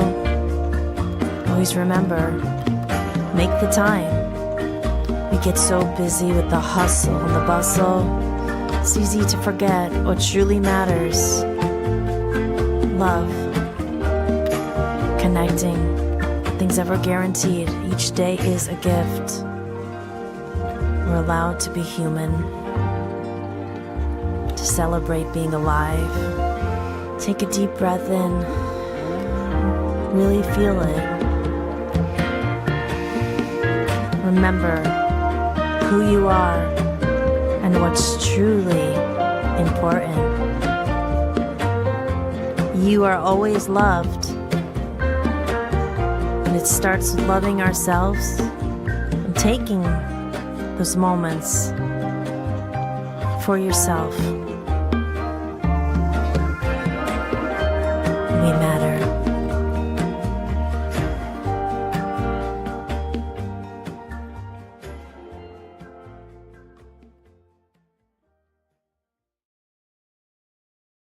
Get rid of oh, I'm back. Okay, there we go. I put my did it make you feel a little mellow? Okay. So I found the commercial. Oh, it was here. I'm just my producer. She's messing up. I gotta get the hair. Sorry, guys. See, I can't do this live on camera. I'm pulling the hair here. But let's see in the comments. I was saving that. Eyes of full, hearts can't lose. My comment of the day. Oh, I love this. Oh, I heard key lime pie. That sounds good. Dan said to me, I had it when I went for my little break there. He said all the comments of food is making him hungry. And the great thing is that we have a thank you to Smurrigs out there. We have a whole refrigerator full of yummy groceries from Trader Joe's, including things I haven't had in quite a long time. I got the Ezekiel bread. That's a sprouted bread. Let's see, key lime pie. So that's what Jim is having for dessert. And Mogador Biker says, my comment of the day: always let your heart and soul rule your life, not your age. That's kind of my theme. Yep, I love that. It's true. You know, I always say that, but age is just a number. We could get all into that, parallel universes, parallel worlds, and it's a man-made concept like time. So we know when to show up, but it's what really is time. Because when you think of a memory, oh, now we can get real deep. No, but when you think of a memory, it's like that moment in time and just time. Time is weird, and the concept and the calendar and even the daylight savings and all that stuff. But is time real? Is time an illusion? You hear that too. And a lot of my themes in my music, and I don't have it here with me, but you'll see a lot in Comedy of Errors. That's my new album. It's not out yet, obviously, but the hourglass. There's a lot of symbolism to that because my song Shadow Dance is some of the lyrics are just, it's like we're all here on borrowed time. And we go back to the garden and we'll laugh instead of cry and live before we die because we're all on borrowed time. And then we'll go back to where we started and we go back to the garden. And it's just that time. And then time goes so fast when they say time flies when you're having fun. And then sometimes when you're at work at a job you hate or just feel like, oh my gosh, it's only 5 minutes later, or when you were in school in the early morning and I'm like, this is so boring. And you look at the clock, it's like 9:05 and it feels like 10 years ago. Mine is like 9:07. Like, oh my gosh. Why, does time really just go faster when you're having fun or you're enjoying it? And then you don't want time to go fast. So if I'm not editing when the time goes so fast, but if I wasn't editing, would my days feel longer or full? Because it's the same, right? I don't know. It gets a little crazy. It gets crazy. Have you great rest of your night. Go get some food. Don't salivate too much. Stay out of your trouble or mischief. I will try to do that, James. I can call you James. Jim Tim. And thank you for stopping in. Enjoy your key lime dessert pie if you didn't eat it already. I probably would have mine eaten by now. I do like key lime pie. I like pie. I'm not a huge fan of pie. It's probably my last favorite dessert. I think having Thanksgiving. Yeah, pumpkin pie, a little ice cream. But I probably like cakes, and my favorite sweet is a donut. We don't need to talk about donuts, but I do love donuts. Eyes fill up, can't close. But yeah, I love Joe's comment of the day there, and it's very true. Just you follow your heart and soul. I think sometimes we don't as much. And if you don't follow your heart and soul, sometimes that gets you into trouble. Because we're always thinking our way out of things. And we talk about your intuition and your gut. Why do they say follow your gut?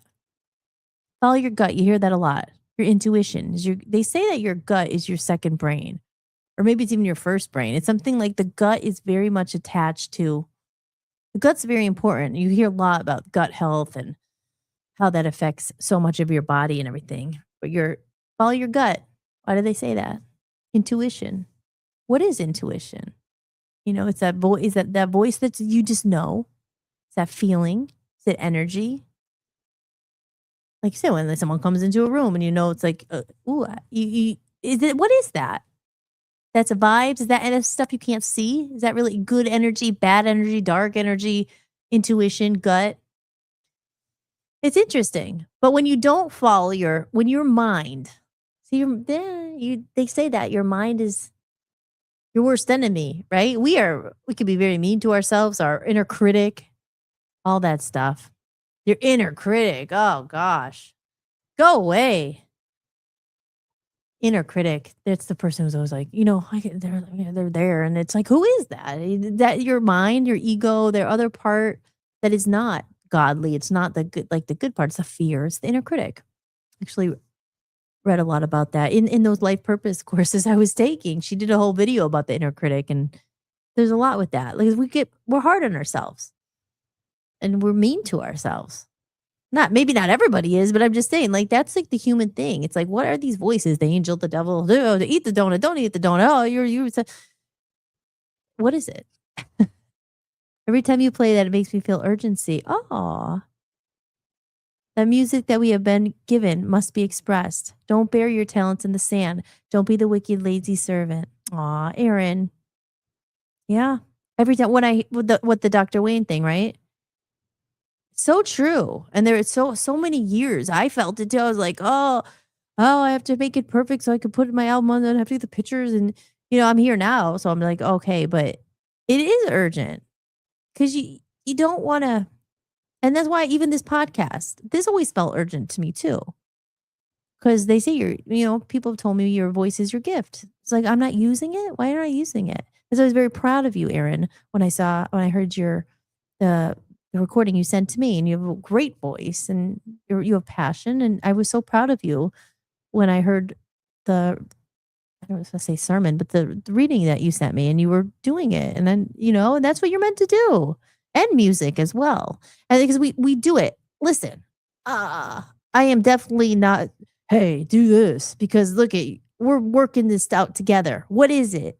Fear, perfect. Like I have to be perfect. And we do that. I've done that too. I'm like, it has to be perfect. Even this podcast, I wanted it to look nice. I wanted it took me forever to figure out the camera and we moved and the microphone. And there's a difference. You don't want to put out stuff that's like you can't hear it. It's like really bad.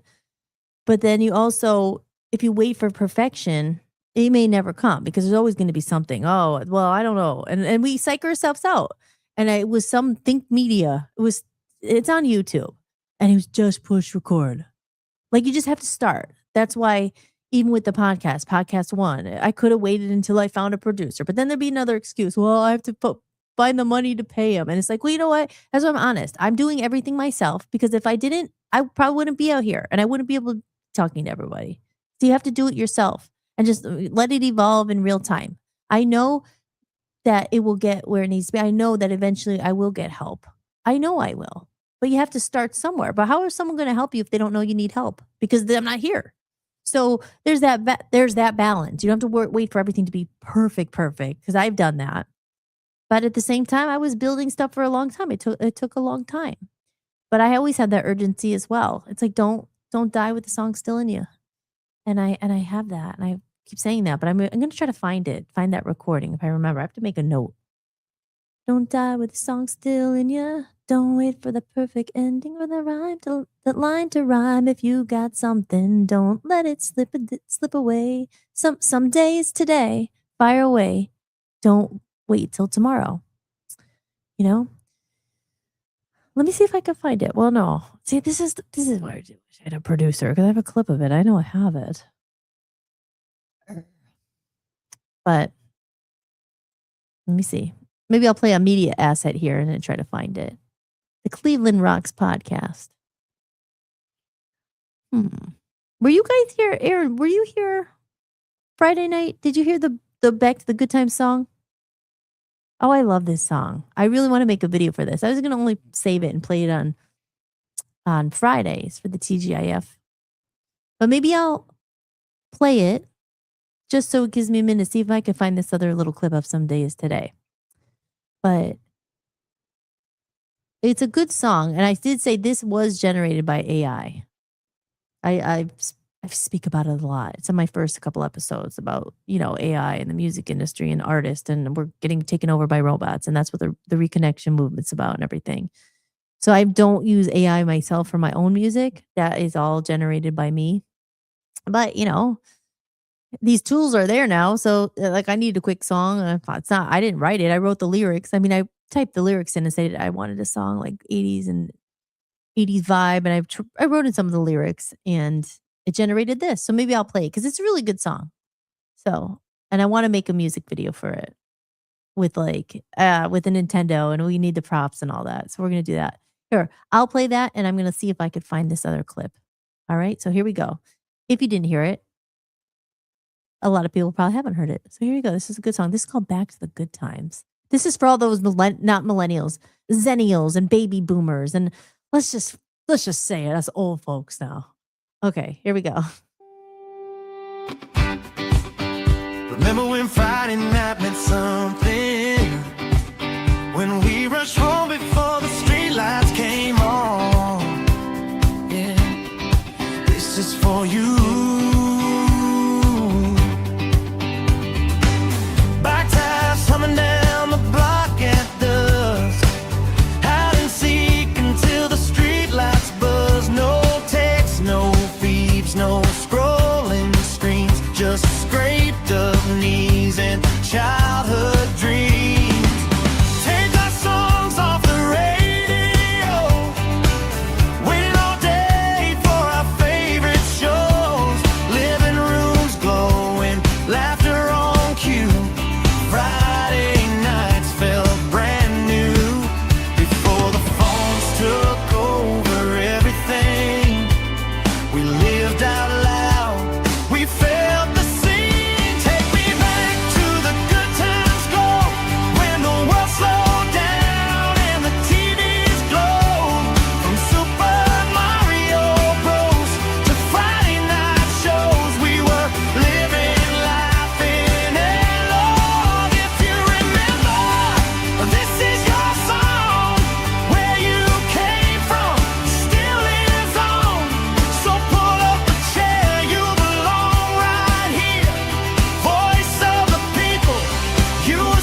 dreams.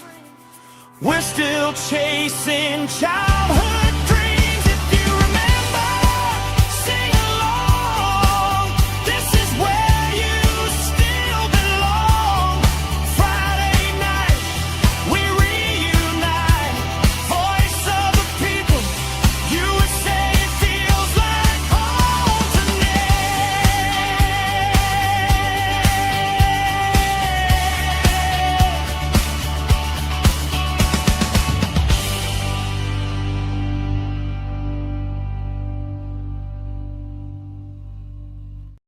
Oh, you get flooded with the hate comments. I didn't do that. Oh, get rid of that. Okay. So it's a good song, right? Let's see. Nope. Nah, back. Okay. I just think that was a good song. Now I did end up finding the clip. Now here we go. This is producing in real time. And I do see there are some people out there watching. So if anyone's good at streaming and would like to produce the show, feel free to reach out. Go to www.hollismahady.com. You can send me an email.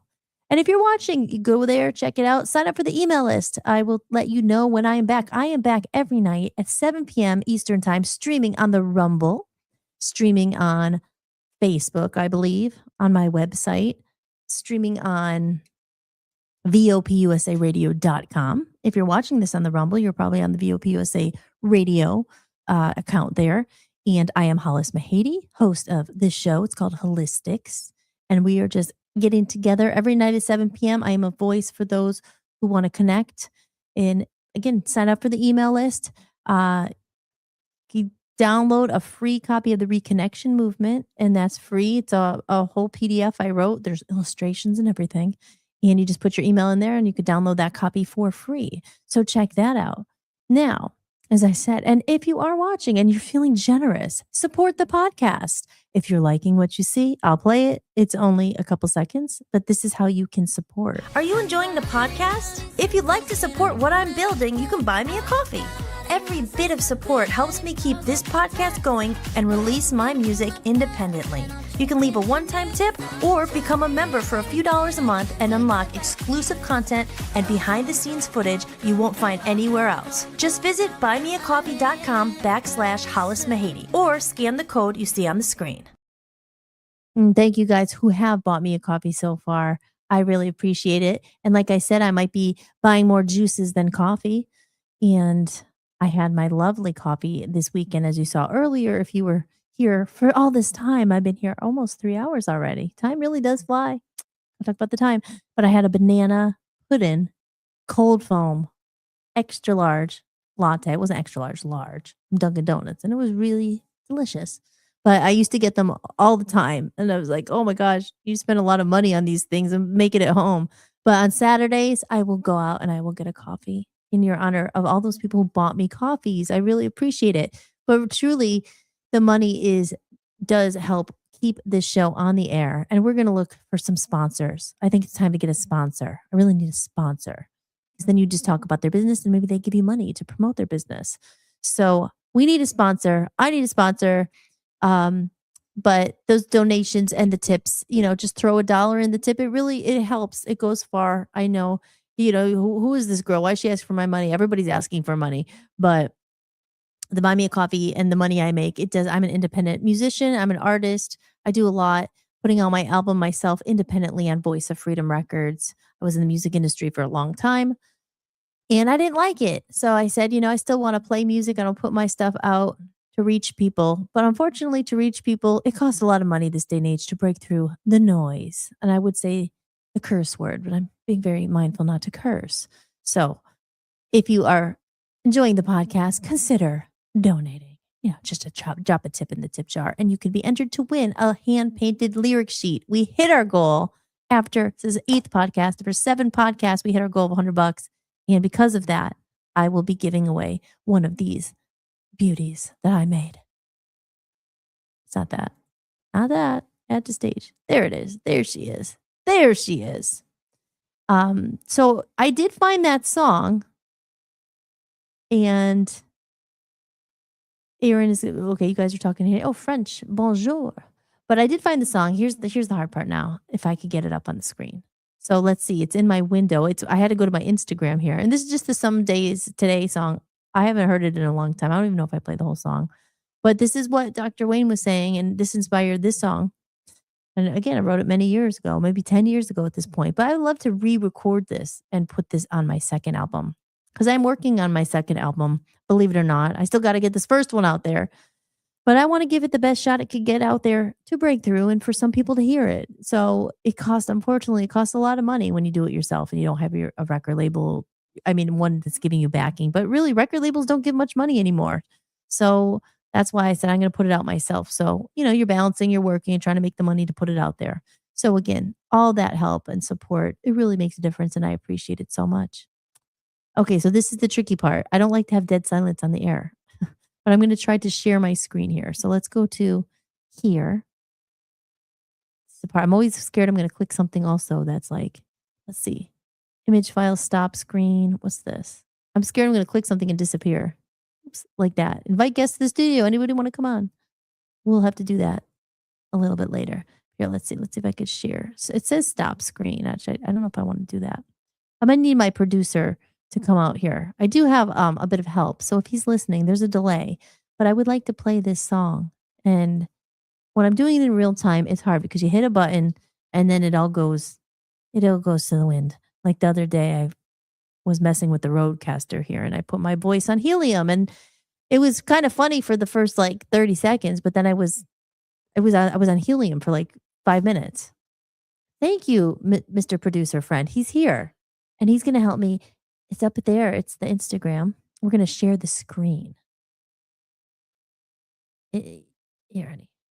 I think that one.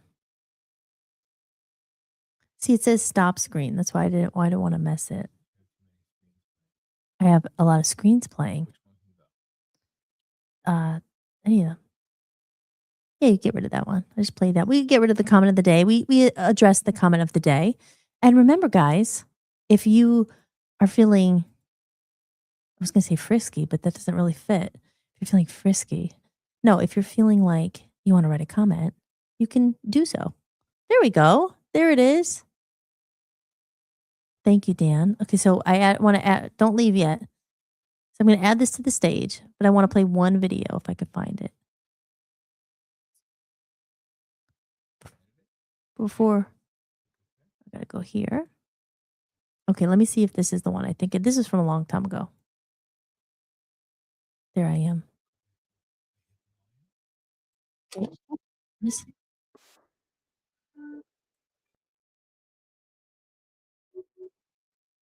Okay, something's playing, but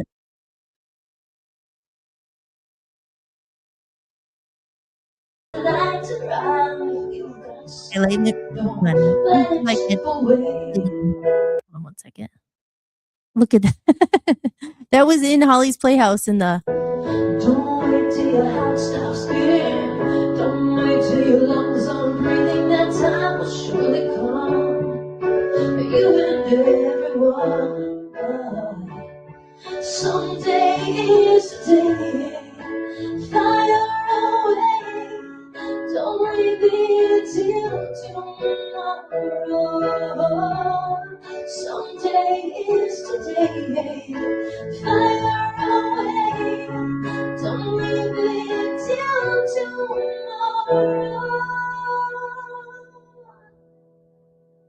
It's not too late to forgive it. It's not too late to start living. 'Cause when you're really old, you cannot be told to let go of all your sorrow. It's not too late to say you're sorry. Tomorrow never knows. The rest of the day I showed that someday is today. Fire away. Don't leave it till tomorrow. Someday is today. Fire away. Don't leave it till tomorrow.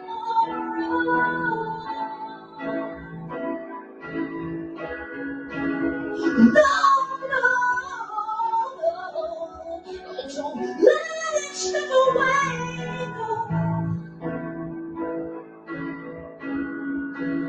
No.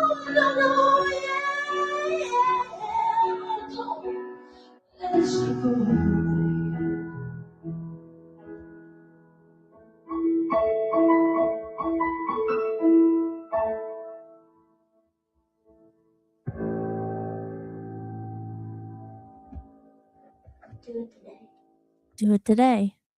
There we go. Okay, so I can remove it. But yeah, that was inspired by Dr. Wayne. And let me see if I can get I'm trying to play it again. Oh, okay, there we go. There we got rid of it. There we go. But yeah, that was Some Day Is Today. God, I haven't heard it in so long. That is the words. It's like don't wait till tomorrow. Don't die with your song still in you. Don't wait for the perfect ending or the line to rhyme. If you got something, don't let it slip away.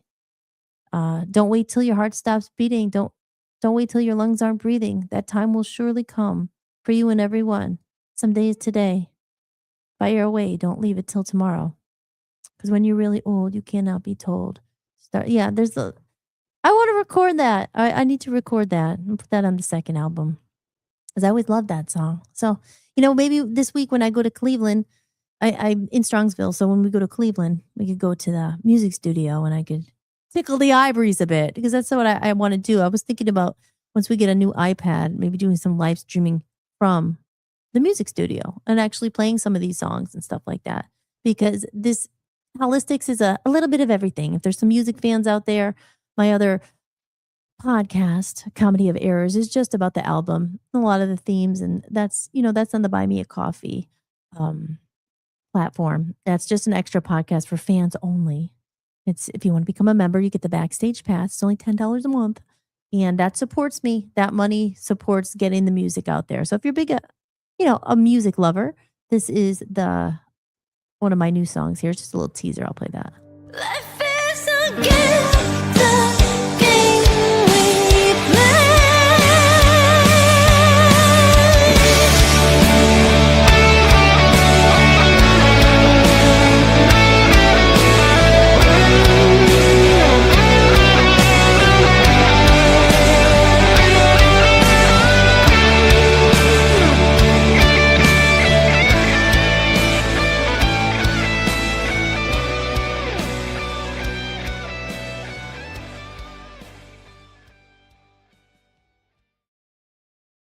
And yes, that song should be coming out soon. I'm going to add myself back to the stage here.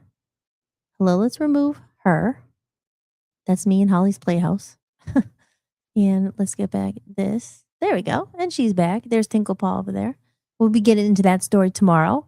So make sure you tune in tomorrow. I'm here every night at 7 p.m. Eastern Time on the Rumble, on the Facebook, on the Instagram, and on my website. Maybe. So, I was going to play this commercial real quick. This is the Epidemic Sounds, which I was talking about, and I couldn't find it earlier. When I played the meditation, that was the song. So if you like some of that music, if you're a content creator out there and you need licensed music, this is what I use. Are you liking the music in the show? The music you hear in my videos and during the show is licensed through Epidemic Sound, an amazing platform for creators. If you make videos, podcasts, or content of your own, head over to hollismahady.com, go to the podcast page, and sign up for a free trial using my link. And if you're just a listener looking for new music, you'll also find my playlist of favorite songs I use in this show. Signing up through my link supports the show and the musicians too. So there you have it. If you need some, good song. Thank you, Aaron. Biker John. Oh my God. Let's see. I was laughing. I was in tears from laughing. I knew I had to say that clip and I had to use that. When you look at, let's see. When you look to the audience, the big smile on your face, and you were laughing after you hit the record scratch sound effect. I fell to the floor. I have that too, Joe. I haven't had a chance to do it yet, but I want to do a little compilation. I was like, I have to find that one clip with the helium episode. Did that just happen on Friday? That was just on Friday. Because some of these episodes are long and I have to go through them all. But that was funny. The helium voice. But I have my crickets here. It was that one. There you go. Creators out there, you trying to break through the noise? Have you posted something recently on TikTok and realized that no one ever sees it? And you're supposed to, there's a method to it. And you have to hook them in. And you have to tell the people, TikTok's it's a beast of its own. I can't even stream this on TikTok. You have to be on, this can't just go out to TikTok. You have to be in TikTok. You have to be in their studio. It's a whole other thing where it's which one do you focus on? I don't know. You're trying to break through TikTok. Whatever. I don't know. I mean, you kind of have to do these things, but If anyone ever posted anything on TikTok and they thought they did all the rules and they did all the hashtags and they described it and they did the SEO and you still heard, really? Why doesn't it go viral? I want it to go viral. And then you put, the best is though, all those content creators out there. The best is when you like put your heart and soul into a video and you're like, this is a great video. And then you're looking at your followers and you know your followers. How I say, I don't want followers. I want friends and people to join me on the mission. And you just follow. We're all leaders, right? But best is when you put up your video and then you lose followers. You're like, oh, okay, thanks. I guess they didn't like that. Hey, as I said with Andy, right? That guy with the comment, you can't please everyone. Well, you got to please yourself. But it would be nice, you know. Oh, I want to go viral. I want to go viral. That's a big thing. How do you go viral? How do you go viral? Who do I have to pay? Who do I have to pay to go viral? Like, how do I be funny? How do I hook them? How do I hook them? Because you can't just talk about, you know, things in depth or anything. You have to do something crazy. Like I said, like pee on the floor or something. Jason says, hi, Jason. Jason says, how else will your music be on streaming? You know, I have a Spotify profile. There's one song up there. Actually, I took it down, the song, because I want to re-release it. Because I had put it up and I was figuring things out and I didn't promote it. It's called Bringers of the Dawn. I don't know if they actually took it off there. So I will be streaming. Right. The only thing that you could find of me on Spotify is my former band Love Zombies. That's the only thing that's up there right now. I have a Bandcamp as well. Now, Bandcamp is something where I just heard this. I don't know who said it. This lawyer music lady I watch sometimes, or she'll pop up, but she said something that Bandcamp is now like not letting AI music on there. And I think that's a good thing, you know, because there's this whole thing too. I mean, that there's AI artists or people who are using AI music and they're putting real people's profiles on it. I mean, there's a lot of stuff going on with the AI. So that's like, I talk about that sometimes. There's a whole episode you could talk about that. But to answer your question, I don't have any of my new stuff out there yet, but it will be. But it's just another thing on the to-do list. I have to make the Spotify profile and I have to do this. But it might be up there if you go on Spotify. If you look at Love Zombies, I'm definitely up there. I have 2 albums there. Like if you say, Alexa, play, I won't say it because she'll start playing it. If you say, Alexa, maybe I should try it. I think I'm on there. I want to see if it's on there. I'm going to say, Alexa, play Love Zombies. Let's see if it comes on. I don't know if you guys will hear it though. Let me see. Hey, Alexa. You guys have Alexa? Play Love Zombies. No, it's playing the zombies. That's not it. Hey, Alexa, play Be Honest by the Love Zombies. Let's see if it comes. Come find it.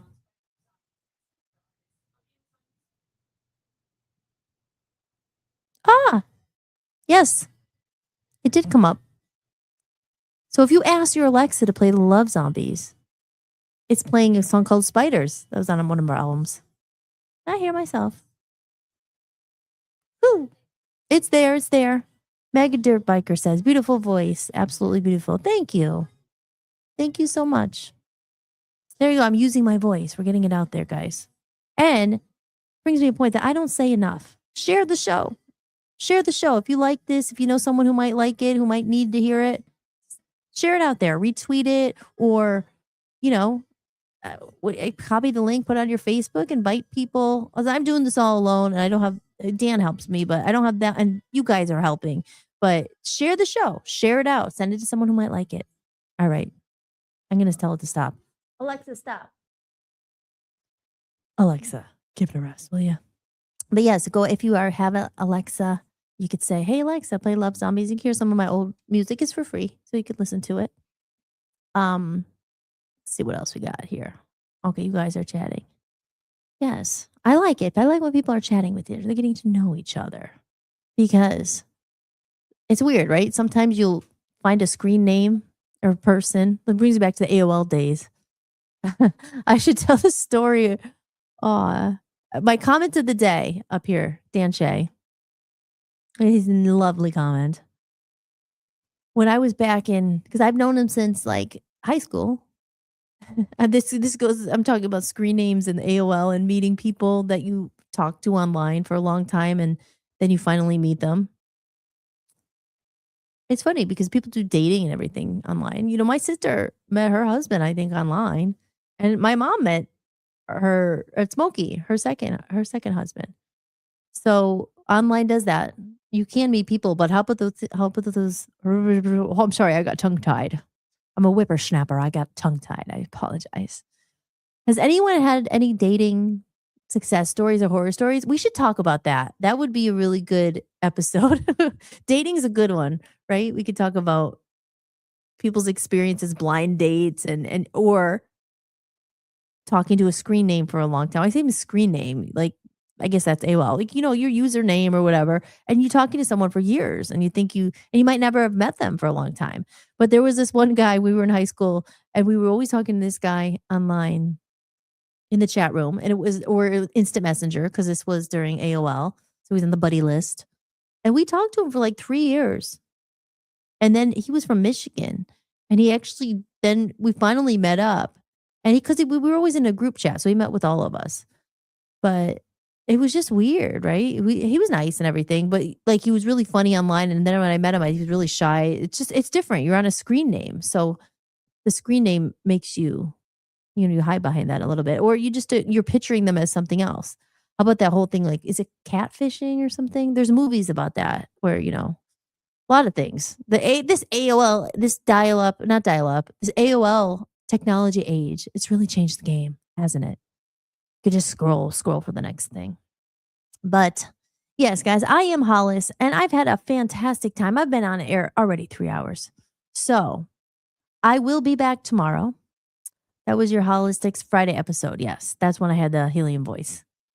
But it is getting that time. I think it is getting time for the dinner. I don't want to be eating again at 5 in the morning because I'm on a crazy schedule. But I did get up earlier today, so maybe I'll be a little retired. And then tomorrow we're going to check back in and see if we accomplished our goals that we set out to do. And what are your goals for tomorrow? Do you write them down? Sometimes it's good to write them down. My goal, we keep saying we are going to get new phones, and we just haven't gone back to the store. So there's a deal, and I want to get those new phones because I'm going to maybe give me a new iPad with it, which I want to take to the studio and do some streaming because that's a good camera. So let's see if tomorrow night I have a new phone. I hope so. It's a big shift because I'm going from Apple iPhone to the Samsung or what's it called? I was going to say Nokia. Nokia? Ooh, we have sweet potato gnocchi I got that at Trader Joe's. I thought of Nokia and then I thought of gnocchi. Maybe we'll have that. That's really good because we stocked up. Thank you, Smurgs. We stocked up at the grocery store.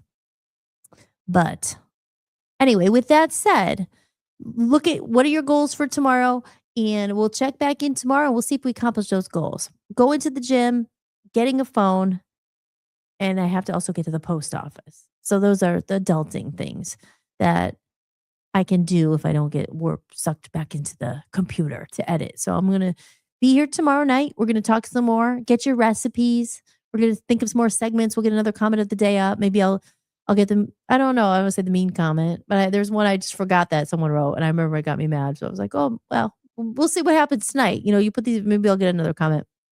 But I am your host, Hollis Mahady, and you've been listening to Holli-tics. It's been a really lovely time. I love having you guys in the chat room. Thank you so much, everyone, for being here. Aaron and Amy are here. And Jess was here earlier. She popped in. Jason, of course, Joe, Magadar Biker. And thank you guys again so much for your support. If you enjoyed the show, if you wanted to come back, it'll be back here anyway. Don't worry. But if you are new or you watching this on Rumble and you just popped in and you stayed the whole time, if you can't donate, that's okay. Share the show. Do me a favor, share it out or subscribe. No one ever wants to subscribe and follow. If you follow, it helps. Because unfortunately, the world is superficial and all they care about, they don't give a crap if people are listening to it or people are liking it. What's your follower number?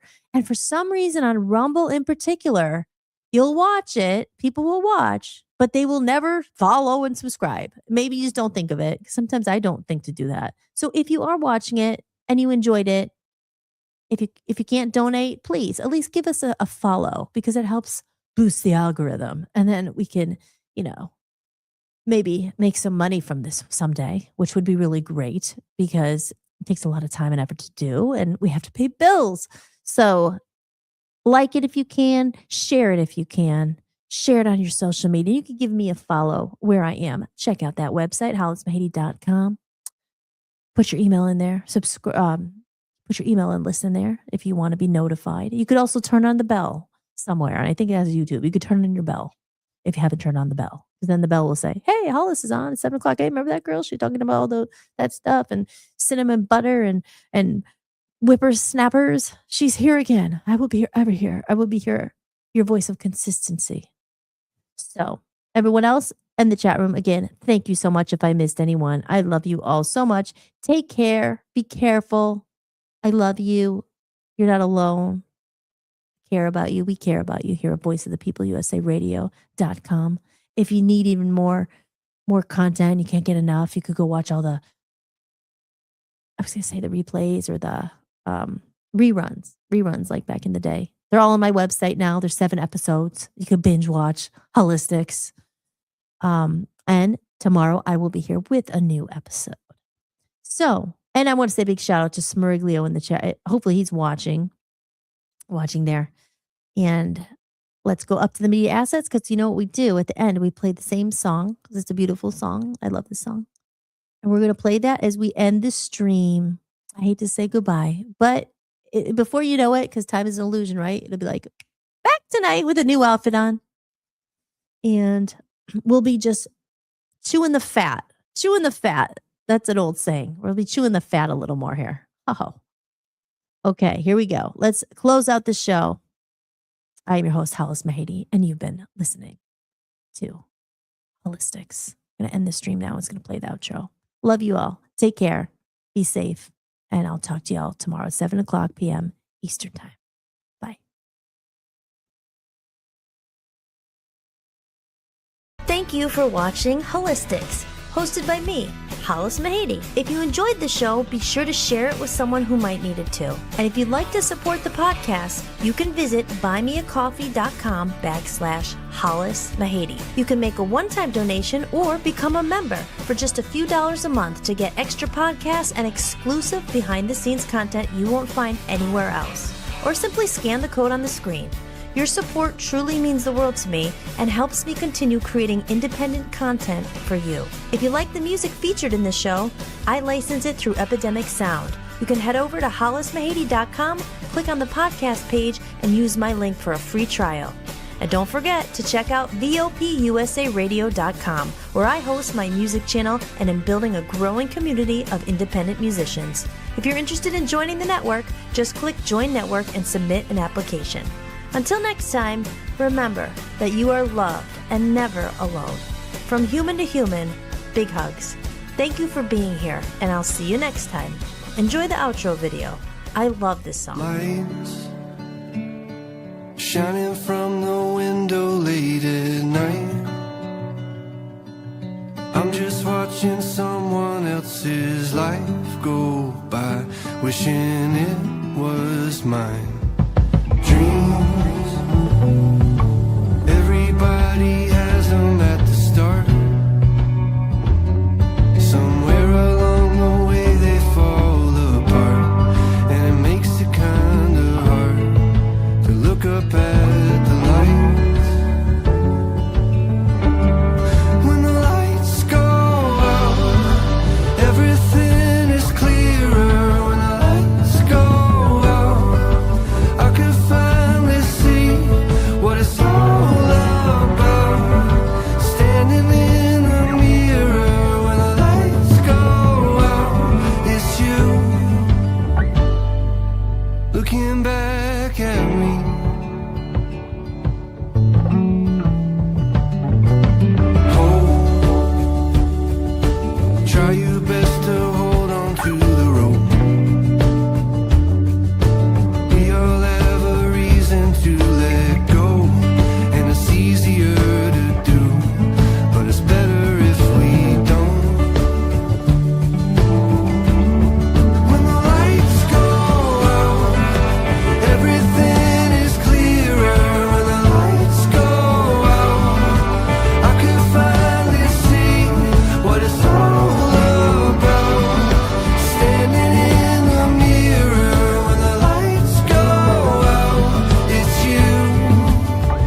lights go out, everything is clear.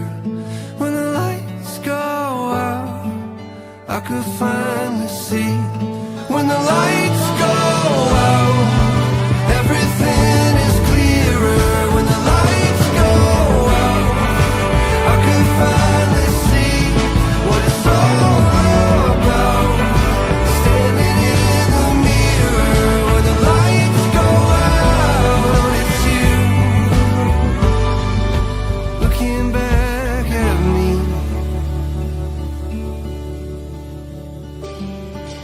Hope, try your best to hold on to the rope. We all have a reason to let go, and it's easier to do, but it's better if we